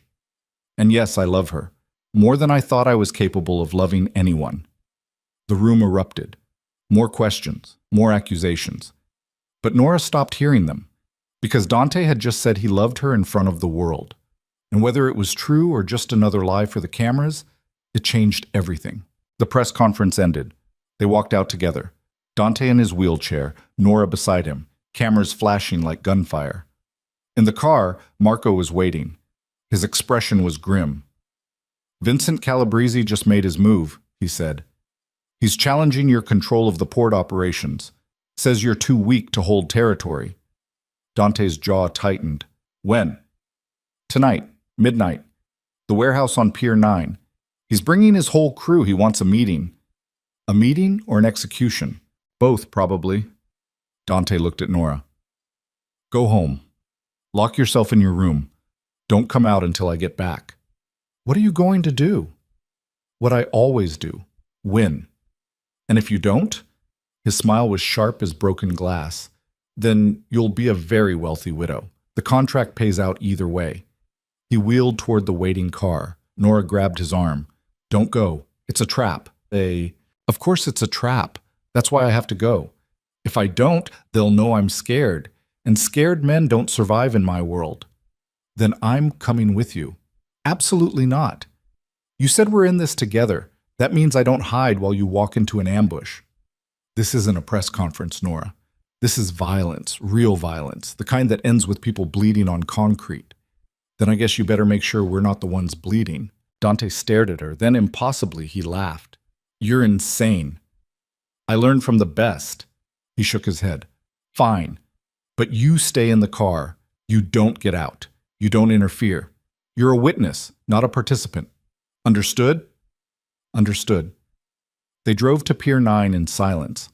The warehouse loomed against the night sky, 3 stories of rusted metal and broken windows. A dozen cars were already parked outside. Men in dark clothes stood guard, smoking cigarettes, checking weapons. Marco parked 50 feet away. They're expecting you, all of you. How many? Dante asked. 20, maybe more. And we have? 6, including me and Valeria. Good odds. Terrible odds. I've won with worse. Dante checked his phone. Then he pulled a gun from under his seat and tucked it into his jacket. Nora's stomach dropped. You're bringing a gun? I'm bringing insurance. Stay here. Don't get out of the car no matter what you see, no matter what you hear. He wheeled toward the warehouse. Marco and Valeria flanked him. 3 other men Nora didn't recognize followed. Nora watched them disappear through the warehouse doors. Then she waited. 5 minutes. 10. 15. At 20 minutes, she heard the first gunshot. Then another. Then a dozen more, erupting like fireworks. Nora's hands shook. Every instinct screamed at her to run, to hide, to get as far from this nightmare as possible. But she stayed, because Dante was in there. And if he died tonight, she needed to know. The gunfire stopped. Silence fell like a curtain. Then the warehouse doors opened. Dante emerged, covered in blood, his wheelchair moving slowly, one hand pressed to his side. Valeria supported him from behind. Marco limped beside them, his face a mask of pain. Nora threw open the car door and ran. I said, stay in the car, Dante gasped. You're bleeding. I'm aware. She helped Valeria get him into the car. His shirt was soaked red. His breathing was shallow. Hospital, Valeria said. No hospital. They'll ask questions. Dante's voice was weak but firm. Home. Dr. Chen. Now. Marco drove. Fast. Reckless. Nora held pressure on Dante's wound, her hands slick with his blood. What happened? She asked. Vincent brought a gun to a negotiation. I brought better aim. Dante's smile was weak. He won't challenge me again. Did you kill him? Does it matter? Yes. Then no. I didn't kill him, but he'll wish I had. They made it home. Dr. Chen, an older man with steady hands and no questions, stitched Dante up in the medical suite. 2 broken ribs, a bullet graze along his side, bruises everywhere. You're lucky, Dr. Chen said. 2 inches to the left and we'd be having a different conversation. Luck had nothing to do with it, Dante replied. When Dr. Chen left, Nora sat beside Dante's bed. He looked smaller without the wheelchair, without the armor of control. Just a man, bleeding and broken. You almost died, she said. But I didn't. You will if you keep doing this. Then I'll die on my feet instead of in a chair. That's the deal I made with myself 2 years ago. It's a stupid deal. It's my deal. He looked at her. You should go. Get some sleep. I'm not leaving. Nora, so I said I'm not leaving. You got shot tonight because of me. Because of the article. Because I kept Isabella's card and gave her ammunition to use against you. This wasn't your fault. Yes, it was. All of it. The press conference, the article, Vincent sensing weakness. It's all because I couldn't keep my mouth shut, couldn't follow the rules, couldn't... Her voice broke. Dante reached for her hand. His grip was weak but warm. You stood next to me today when you could have run. You told the truth when lying would have been easier. You came to a warehouse full of armed men because you refused to hide. That's not weakness, Nora. That's the opposite. I don't feel strong. I feel like I'm drowning. Then drown with me, because I'm not letting go. Nora looked at their joined hands. Blood, his, hers, she couldn't tell anymore, smeared across both. I do love you, she whispered. I know you don't believe me. I know it sounds insane, but it's true. Dante's eyes closed. I know. You know? I've known since the wedding, since you looked at Isabella and told her I chose you. No one's ever chosen me before. Not really. They choose my money, my power, what I can do for them. But you chose me, even when it would have been smarter to walk away. So what do we do now? Dante's smile was tired. Now we survive. Together. Because that's all we've got left. Nora stayed beside him until he fell asleep. Then she went to her room, stripped off her blood-stained clothes, and stood in the shower until the water ran cold. When she finally looked in the mirror, she barely recognized herself. 3 weeks ago, she'd been a nursing assistant with nothing. Now she was a wife, a target, a woman who'd stood in front of cameras and declared love for a man who'd bought her. And somewhere in the last 72 hours, it had stopped being a lie. She'd fallen in love with Dante Varelli. A man in a wheelchair who built empires on fear. A man who refused to quit even when quitting made sense. A man who'd almost died tonight and would probably try again tomorrow. And she was going to stay. Because walking away now would mean everything. The pain, the fear, the blood had been for nothing. And Nora Hale didn't survive this long by giving up when things got hard. She dried off, climbed into bed, and waited for morning. Waited for whatever hell came next. Because she knew, with a certainty that felt like drowning, that the worst was still ahead. And when it came, she'd be standing right next to him, even if it killed her. Dante was gone when Nora woke. The medical suite was empty, except for blood-stained gauze in the trash and the smell of antiseptic hanging in the air like a ghost. She checked her phone. 9 a.m. She'd slept 4 hours. It felt like 4 minutes. Downstairs, the house was chaos. Men in suits filled the main foyer, voices overlapping in sharp bursts of Italian and English. Marco stood at the center, barking orders into 2 phones at once. Valeria coordinated from a laptop, her fingers flying across keys. Someone had set up a command center in the dining room, maps spread across the table, photographs pinned to boards, weapons laid out like surgical instruments. Nora descended the stairs. Every conversation stopped. Every eye turned. Where's Dante? She asked. Marco lowered one phone. His study. Don't... Nora was already moving. She found him behind his desk, staring at a wall of security monitors showing feeds from across the city. His shirt was fresh, but she could see the bulk of bandages underneath. His face was pale, drawn. He looked like he'd aged 10 years overnight. You should be resting, she said. I'll rest when I'm dead. He didn't look away from the screens. Vincent survived the warehouse. He's in a hospital bed right now, making phone calls, rallying support. By tonight, he'll have convinced half my allies that I'm finished. Are you? Not yet. He finally turned to face her. But close. The article destroyed my credibility. Last night proved I can still fight, but it also proved I'm vulnerable. Vincent's using both against me. He's telling everyone I'm weak, desperate, held together by a fake wife and borrowed time. So prove him wrong. I'm trying. But I'm running out of moves. He gestured to the monitors. Every business I control, every territory I hold, they're all being tested. Shipments delayed, deals canceled, people questioning whether I can protect them. And the answer is... He laughed bitterly. I can barely protect myself. Nora crossed to the desk. Then stop fighting alone. I'm not alone. I have Marco, Valeria, soldiers loyal enough to die for me. That's not what I meant. Dante studied her. What are you suggesting? Use me. Really use me. Not as window dressing at parties. Not as proof you can love someone. Use me the way you use everyone else, as a weapon. You're not trained for this. I'm trained to survive. I've been doing it my whole life. You think I don't know how to fight? You think growing up the way I did didn't teach me anything? She leaned forward. I know how to read people. I know when they're lying. I know how to find weaknesses because I've spent my whole life being one. So let me help. Help how? Isabella. She started this. She gave that reporter everything. She wants to watch you burn, so let's give her what she wants. Dante's eyes narrowed. Explain. She thinks I'm weak. She thinks I married you for money and stayed because I'm too stupid to leave. What if we use that? What if I go to her, tell her I want out, that I need her help? She'll know it's a trap. Not if I make it convincing, not if I show up broken enough that she believes it. Nora straightened. I can do this. I can get close to her, find out who she's working with, what else she has planned. She trusted me once. She'll trust me again. And if she doesn't, then I improvise.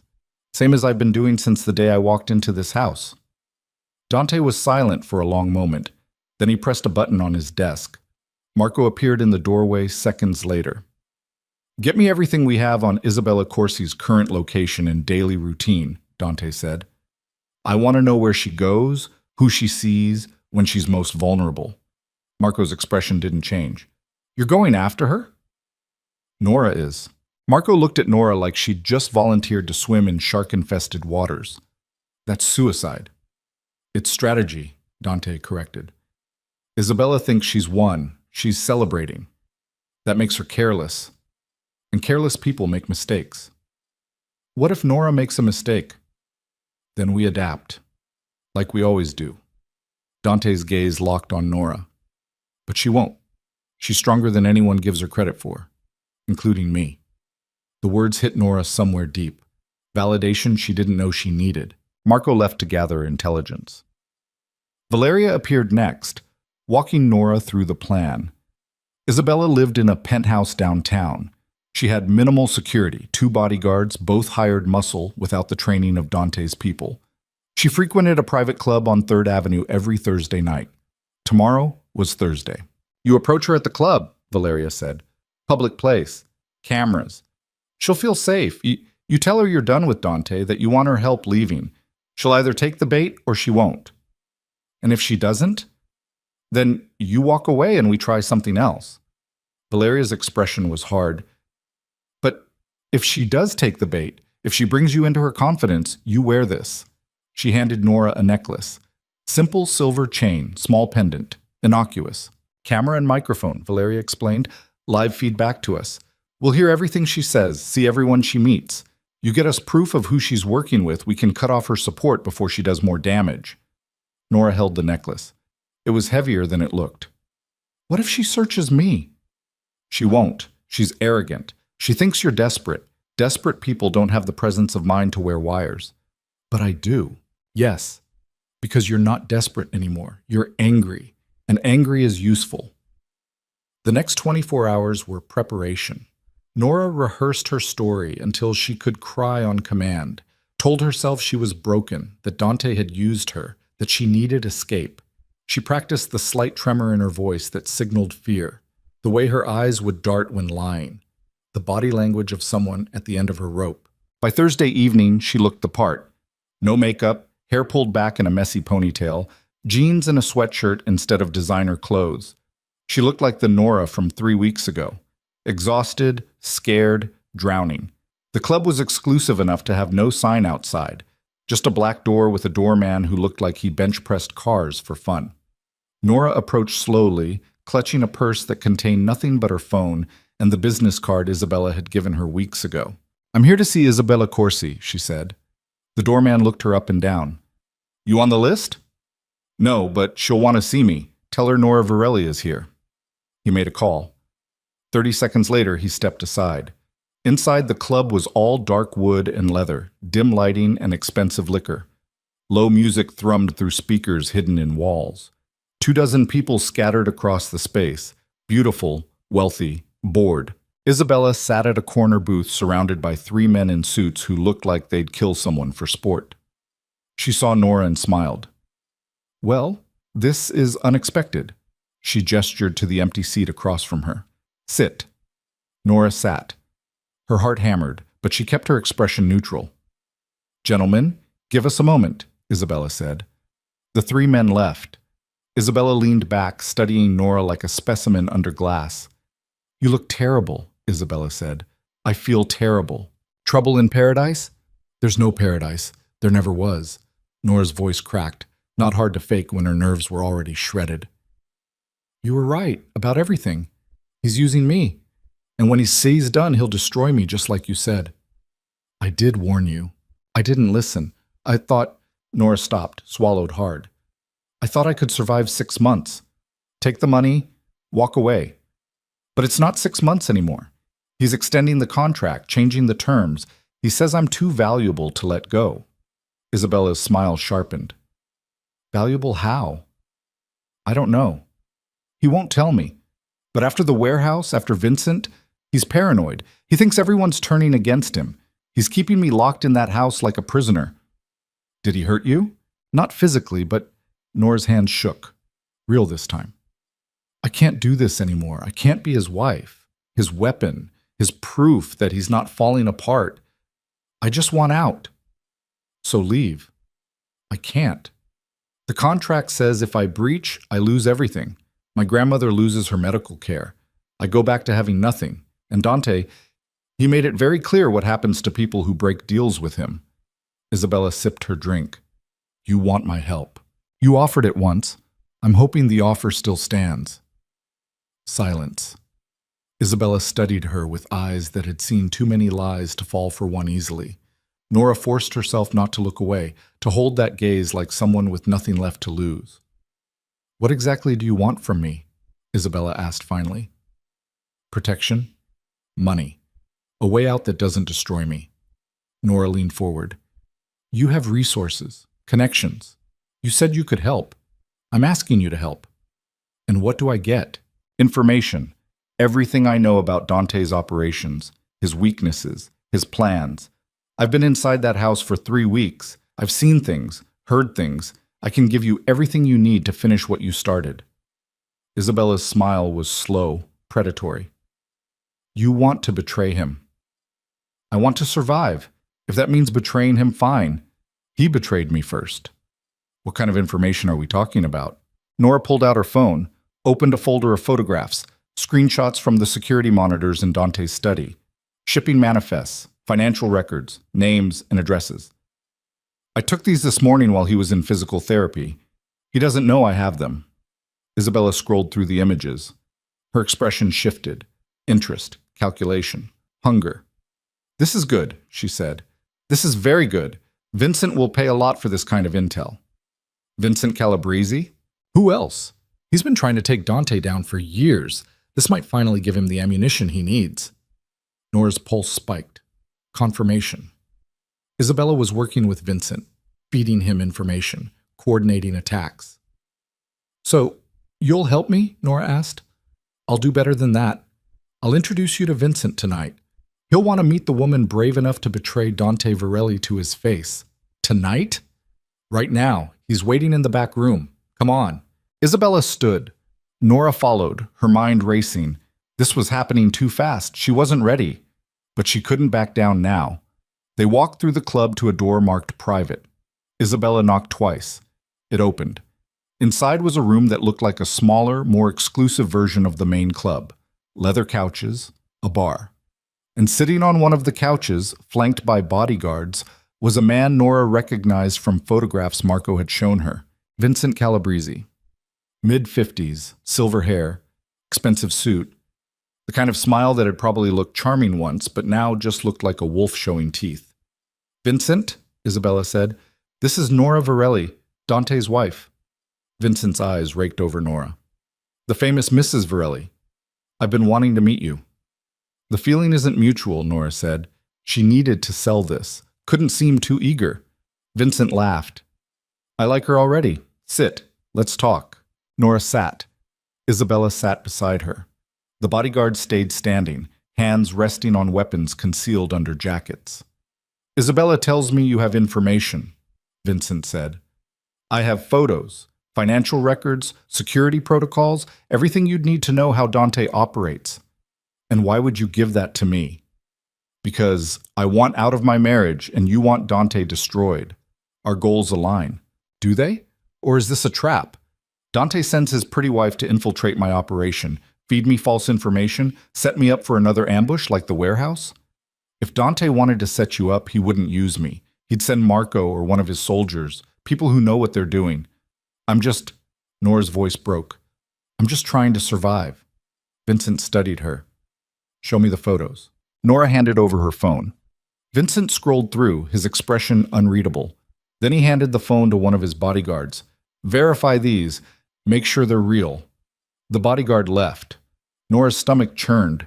If they were too thorough, if they looked too close, they'd realize the photos were staged, that the information was real enough to look convincing, but useless for actual planning.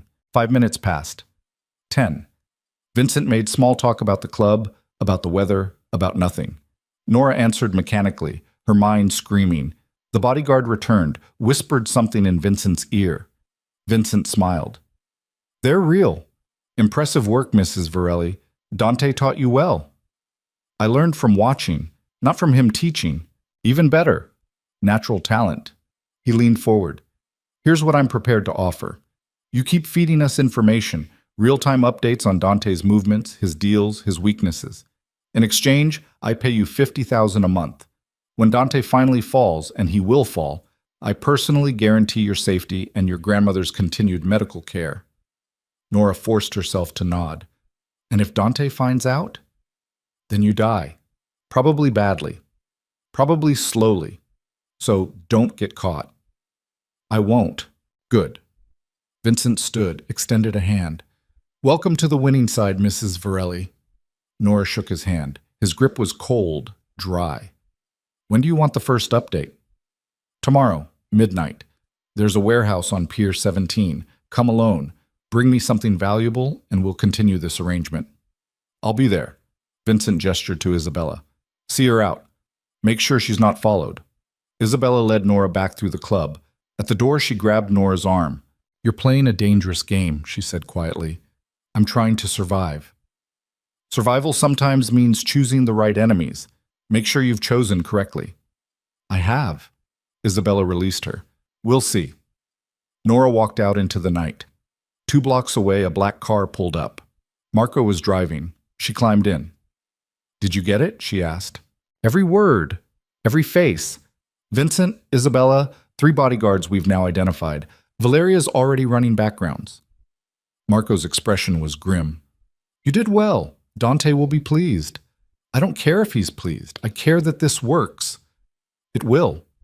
You've given us exactly what we need. They drove back to the estate.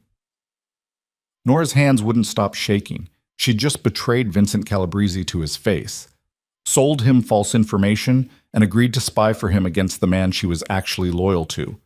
If this went wrong, if Vincent discovered the truth, she didn't let herself finish the thought. At the house, Dante waited in his study. When Nora walked in, he wheeled toward her immediately. Tell me everything. Nora did. Every word of the conversation, Vincent's offer, the warehouse meeting tomorrow at midnight. When she finished, Dante was silent for a long moment. You did well, he said finally. I felt like I was going to throw up the entire time. Good. Fear keeps you sharp. He reached for her hand. Tomorrow night, we end this. Vincent wants a meeting? We'll give him one. But it'll be the last meeting he ever has. What are you planning? Vincent expects you alone. He'll bring bodyguards, maybe more. What he won't expect is for you to be bait. We'll be there, waiting. And when he shows himself, when he commits to this betrayal, we'll have everything we need to destroy him. You're going to kill him. I'm going to give him a choice. Surrender or die. Most people choose surrender when the alternative is a bullet. Nora's throat tightened. And if he doesn't, then he dies. And his organization falls apart. And every enemy who thought I was weak learns exactly how wrong they were. Dante's eyes were winter oceans again, cold, merciless. This is what I do, Nora. I survive by making sure my enemies don't. Can you live with that? I don't know. Then figure it out before tomorrow night. Because once we start this, there's no stopping. No mercy. No second chances. Nora nodded. She wanted to say something, anything, that would make this feel less like walking toward an execution. But the words wouldn't come. She went to her room, didn't sleep, just stared at the ceiling and thought about violence and survival and how thin the line between them had become. The next day passed in preparation. Marco assembled a team, 12 men, all armed, all trained. Valeria coordinated surveillance on the warehouse. By sunset, they had blueprints, guard rotations, escape routes. At 11 p.m., Nora got dressed. Black jeans, dark jacket, the necklace with the hidden camera. She looked like someone going to war. Dante appeared in her doorway. He wasn't in his wheelchair. He was standing, braced against the doorframe, legs trembling but holding. "You don't have to do this," he said. "Yes, I do. If something goes wrong, then Marco pulls me out. We've been over this. If something goes really wrong, if Vincent figures out you're wearing a wire, he won't give Marco time to pull you out. He'll kill you on the spot. Then I won't let him figure it out." Dante crossed the room. 3 steps. 4. He was getting stronger, each step less shaky than the last. He stopped in front of her. "I'm not good at this, at caring whether people live or die. I've spent 2 years making decisions that killed people, and I've never lost sleep over it. But if Vincent hurts you, if something happens tonight," his voice cracked, "I don't know what I'll do. You'll survive, same as always." "I don't want to survive without you." The words hit like a physical blow. Nora looked up at him. "Then make sure nothing happens to me." Dante pulled her close, kissed her. It wasn't gentle. It was desperate, possessive, like he was trying to brand her with his touch so she'd remember who she belonged to. When he pulled back, his eyes were burning. "Come back to me." "I will." At 11:45, Nora arrived at Pier 17. The warehouse loomed against the night sky, dark and silent. No lights, no guards visible. Too quiet. She walked toward the entrance, her pulse hammering in her ears. Somewhere in the shadows, Marco and his team were positioned, watching, waiting. The warehouse door opened. Vincent stepped out, flanked by 6 bodyguards, all armed. "Mrs. Varelli, punctual, I appreciate that. You said midnight. It's not midnight yet." "Close enough." He gestured inside. "Shall we?"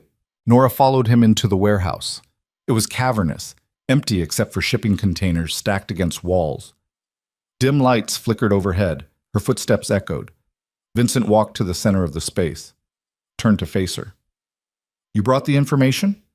Nora pulled out her phone, handed it over. "Everything you asked for, Dante's shipments for the next month, guard rotations, financial transfers." Vincent scrolled through, nodded. "Impressive. You're a natural spy, Mrs. Varelli. I'm a natural survivor." "Same thing in our world." He pocketed the phone. "There's just one problem." Nora's blood went cold. "What problem?" "You're wearing a wire." Before she could react, 2 bodyguards grabbed her arms. A third ripped the necklace from her throat, held it up to the light. Camera, microphone, live feed. Vincent's smile was sharp as broken glass. "Did you really think I wouldn't check? Did Dante really think I was that stupid?" Nora's mind raced. "I don't know what you're—" "Don't lie. It's insulting." Vincent stepped closer. "Here's what's going to happen. You're going to call Dante. Tell him to come here, alone, unarmed. If he doesn't, I put a bullet in your head and send your body back to him in pieces." "He won't come." "He will. Because despite everything, he loves you. And love makes even smart men do stupid things." Vincent pulled a gun from his jacket, pressed it to Nora's temple. "Call him. Now." Nora's hand shook as she pulled out her phone. Dialed. Dante answered on the first ring. "Nora?" "He knows," she said. Her voice was steady, calmer than she felt. "He found the wire.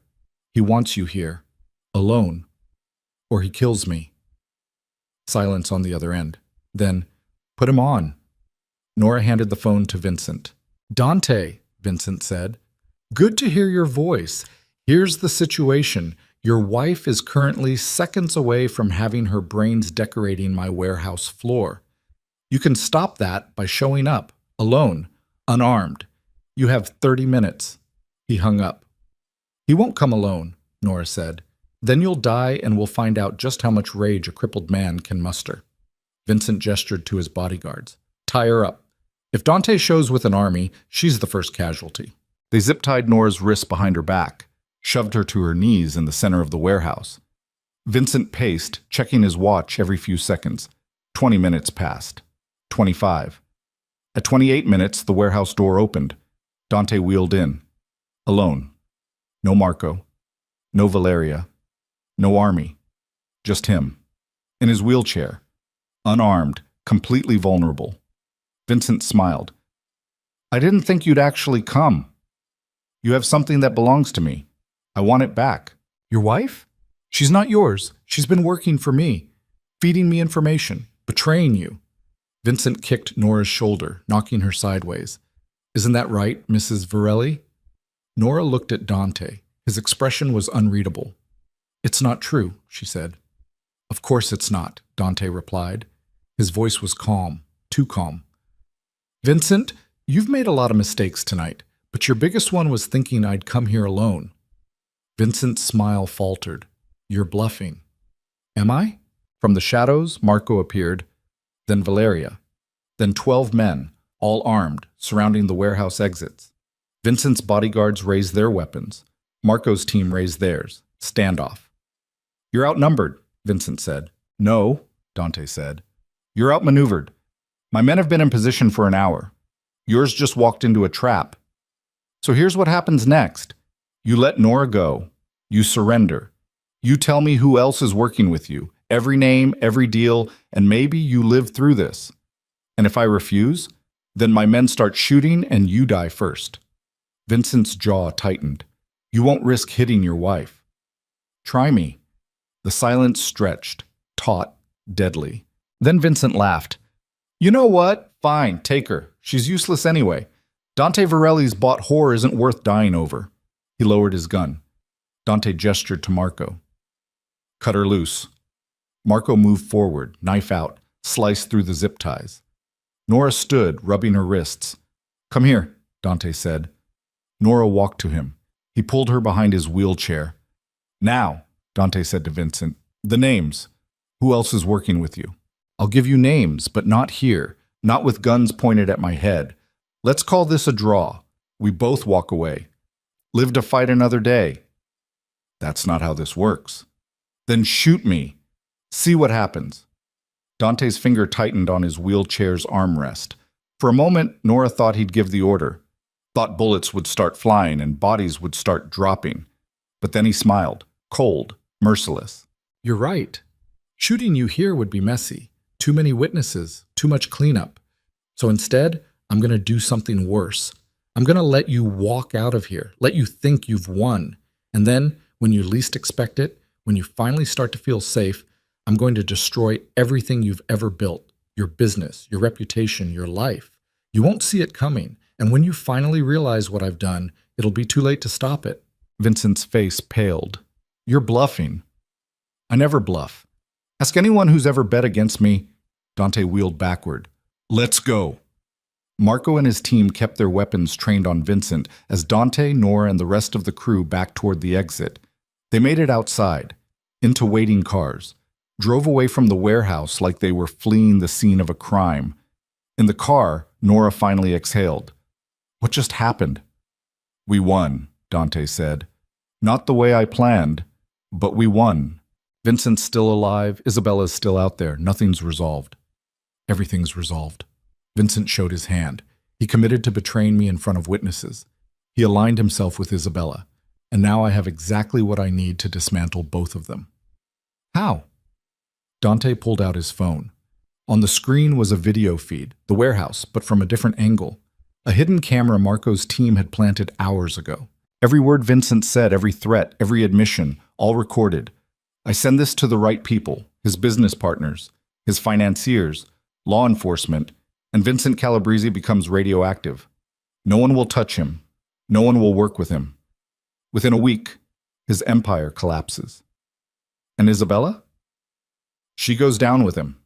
She's been meeting with Vincent for weeks, coordinating attacks on my business. That's conspiracy, racketeering, enough to put her in prison for years. Nora stared at the video. So it's over. It's over. Just like that? Just like that. Dante looked at her. You were willing to die tonight. For me. For this.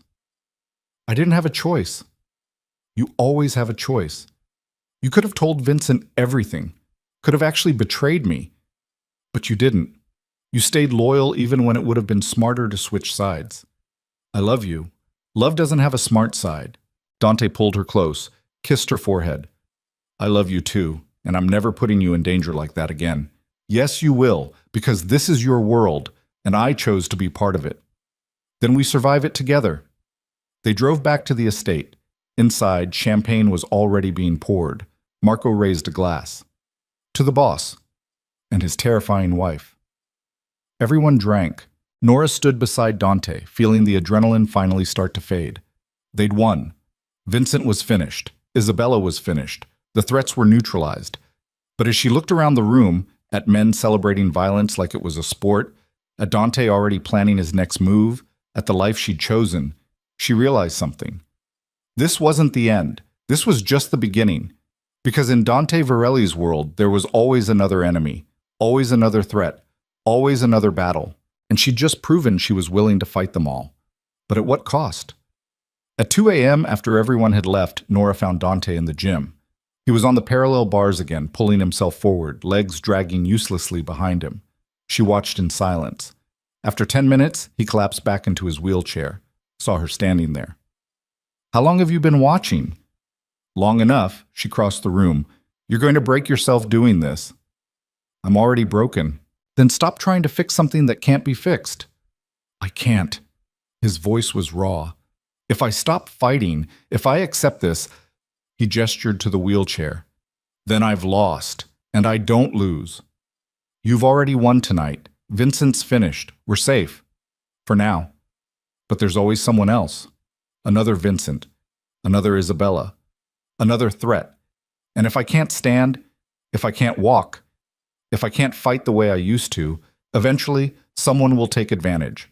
Eventually, I'll lose. Nora knelt in front of him. Then let me fight with you. Not for you. With you. You already do. No. Tonight I was bait. A tool. Let me be more than that. Like what? Like your partner. Your equal. She gripped his hands. You don't need to do this alone anymore. You have me. And I'm not going anywhere. Dante looked at her. Really looked. Like he was seeing her for the first time. You're insane, he said. I learned from the best. He laughed, pulled her close, kissed her. And for the first time since Nora had walked into this nightmare, she felt like maybe, just maybe, they were going to survive this. Together. But in the morning when she woke, Dante was gone again. And on her nightstand was a single photograph. It showed Isabella. And beside her, a man Nora didn't recognize. But based on the expression on Dante's face when he'd left it there, the man was important. Another enemy, another threat, another battle. And Nora realized, with a cold certainty that felt like swallowing ice, that this life, this war, would never truly end. Not as long as Dante Varelli drew breath. Not as long as she stayed by his side. But she'd made her choice. And she wasn't backing down. Not now. Not ever. The photograph on Nora's nightstand showed a man in his 60s, silver beard, expensive watch, standing beside Isabella outside a restaurant Nora didn't recognize. But it was the expression on the man's face that made her stomach drop. He looked at Isabella the way a predator looked at useful prey, calculating, cold. She found Dante in his study staring at 3 monitors showing the same man from different angles. Security footage, surveillance photos, a dossier open on his desk. Who is he? Nora asked. Dante didn't look away from the screens. Antonio Marchetti. He runs the Eastern Seaboard. Drugs, weapons, human trafficking, anything that makes money and destroys lives. He's been trying to move into my territory for 5 years. I've blocked him at every turn. Until now. Isabella brought him in. Isabella gave him the opening, the article, the scandal, proof that I was vulnerable. Antonio doesn't move unless he's sure he'll win, and Isabella convinced him he would. So what do we do? Dante finally turned to look at her. He looked exhausted, older than 38, like the last 3 weeks had aged him a decade. We finish this, permanently. No more halfway measures, no more letting enemies walk away. We end Antonio. We end Isabella. We end everyone who thinks they can take what's mine. How? By giving them exactly what they want. Over the next 48 hours, Dante orchestrated his final move. He leaked information through carefully selected channels, rumors that he was selling off assets, that his empire was crumbling, that he was preparing to flee the country. He made himself look desperate, weak, ready to collapse. Antonio took the bait. A meeting was arranged. Neutral ground. A private estate in the countryside, 3 hours outside the city. Antonio would bring his people. Dante would bring his. They'd negotiate terms for Dante's surrender, his territories, his businesses, everything he'd built over 15 years. He thinks he's coming to watch me beg, Dante said. He's coming to his own execution. And if it goes wrong, then we die. Both of us. Together. He looked at her. You don't have to come. You could leave right now. Take the money from the contract. Disappear. No one would blame you. I'm not leaving. Nora, we've had this conversation. I'm staying, so stop asking. Dante's smile was tired but genuine. I don't deserve you. No, you don't, but you're stuck with me anyway. The day of the meeting, Nora dressed like she was attending a funeral. Black dress. No jewelry except her wedding ring. Hair pulled back severe enough to make her scalp ache. She looked at herself in the mirror and barely recognized the woman staring back. 3 weeks ago, she'd been a nursing assistant worried about rent. Now she was walking into a war zone beside a man who'd bought her and somehow made her love him anyway. The drive was silent. Dante sat beside her in the back of the armored car. Marco drove. Valeria rode shotgun. Behind them, 3 more cars carried Dante's soldiers. 20 men total, all armed, all prepared to die if necessary. The estate appeared through morning fog like something from a Gothic novel. Stone walls, iron gates, gardens that looked designed to hide bodies. 20 cars were already parked in the circular drive. Antonio brought an army, Marco muttered. So did we, Dante replied. The difference is mine will follow orders. His will scatter the moment things go wrong. They parked. Dante transferred to his wheelchair. Nora walked beside him as they entered the estate's main hall, a cavernous room with vaulted ceilings and windows that let in cold gray light. At the far end sat Antonio Marchetti behind a table that looked carved from a single piece of mahogany. Isabella stood to his right. 30 men in suits lined the walls. Dante wheeled to the center of the room. Nora stayed 1 step behind him. Marco and Valeria flanked them. Dante Varelli. Antonio's voice was gravel and smoke. I've been waiting years for this moment. Then let's not waste time. You want my territory. I'm prepared to discuss terms. Terms?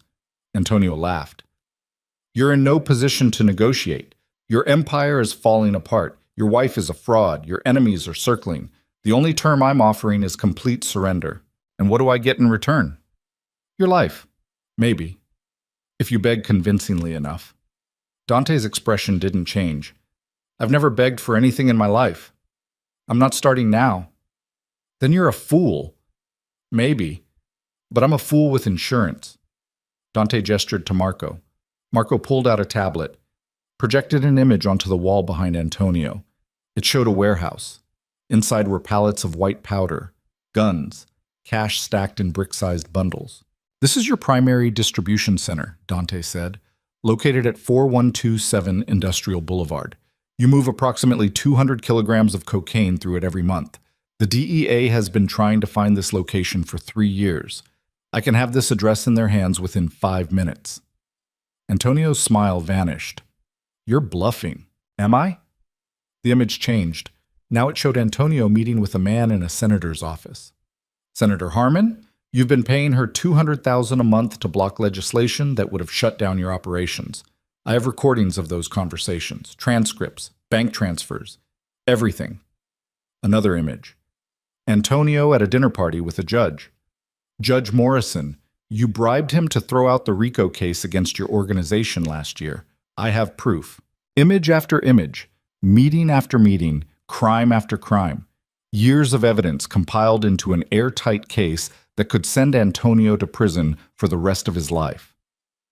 I've spent 2 years preparing for this moment, Dante said, collecting evidence, building a case, waiting for you to make a mistake. And you finally did. You aligned yourself with Isabella. You came after me directly. You gave me the opening I needed. Antonio's hands curled into fists. You son of a... Here's how this works. You walk away. Right now. You dissolve your organization. You retire. You disappear. And I don't send this evidence to every federal prosecutor from here to Washington. You get to keep your freedom. That's more than you deserve. And if I refuse, then you spend the rest of your life in a federal prison. Your empire crumbles. Your family suffers. And I sleep soundly knowing I destroyed the man who tried to destroy me. Silence. Antonio stared at the images on the wall. His jaw worked like he was chewing glass. You think you've won, he said finally. I know I have. You're still in a wheelchair, still weak, still one bad day away from losing everything. Maybe, but I'm still here, still standing, still dangerous. Can you say the same? Antonio stood. His men tensed. Marco's hand moved to his gun. I underestimated you, Antonio said. That was my mistake. But mistakes can be corrected. He pulled a gun from his jacket. The room exploded into motion. Marco drew his weapon. Valeria pulled Nora behind cover. Dante's men flooded in from side doors, guns raised. Antonio's men scrambled for their own weapons. But Antonio didn't point the gun at Dante. He pointed it at Isabella. This was your plan, he said.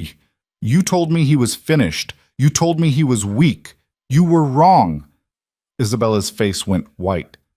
Antonio, you cost me everything. My organization, my freedom, my legacy. Because you were too obsessed with revenge to see the trap closing around us. I didn't know. You should have. He pulled the trigger. The gunshot was deafening. Isabella crumpled. Blood spread across the marble floor in a pool that looked black under the gray light. Antonio lowered the gun, looked at Dante. She's yours, my gift. Consider us even. We're not even. We'll never be even. Then kill me. Right here. Right now. Prove you're still the monster everyone thinks you are. Dante stared at him. For a long moment, Nora thought he'd give the order. Thought bullets would fly and bodies would drop and the room would become a slaughterhouse. But then Dante smiled, cold, merciless. No. I'm not giving you the easy way out. You're going to live with what you've done. You're going to watch your empire dissolve. You're going to die alone and forgotten. That's worse than any bullet. He wheeled toward the exit. Let's go. They left Antonio standing in the middle of the room, surrounded by Isabella's blood and the wreckage of his own ambition. In the car, Nora finally exhaled. Is she dead? Yes, Valeria said. She'd stayed behind long enough to check. Single shot to the chest. She died instantly. Nora should have felt something. Relief, sadness, anything. But she was numb. Too much violence, too much death, too much everything. Dante took her hand. Are you okay? I don't know. Ask me tomorrow. Tomorrow we start over. Clean slate. No more enemies. No more threats. You really believe that? I have to. Otherwise, what's the point? They drove back to the estate. Inside, the house felt different, quieter, like a war had ended and no one knew what to do with the peace. That night, Nora found Dante in the gym. He wasn't on the parallel bars. He was sitting in his wheelchair, staring at his legs. I watched Antonio kill Isabella, he said, without looking up. And all I felt was relief. That should bother me, should make me question what I've become. But it doesn't. Nora sat beside him. You're not a monster. I've killed people, Nora. Not directly, not with my own hands. But I've given orders that ended lives. I've destroyed families, ruined businesses. I've done terrible things to maintain power. If that's not a monster, what is? A survivor. Someone who does what's necessary to protect what's his. Is that what you tell yourself? To make loving me easier? I don't need to tell myself anything. I love you because you're honest about what you are. You don't pretend to be better than you are. You don't lie about the violence. You own it. And somehow, that's more human than all the people who commit the same sins and call themselves righteous.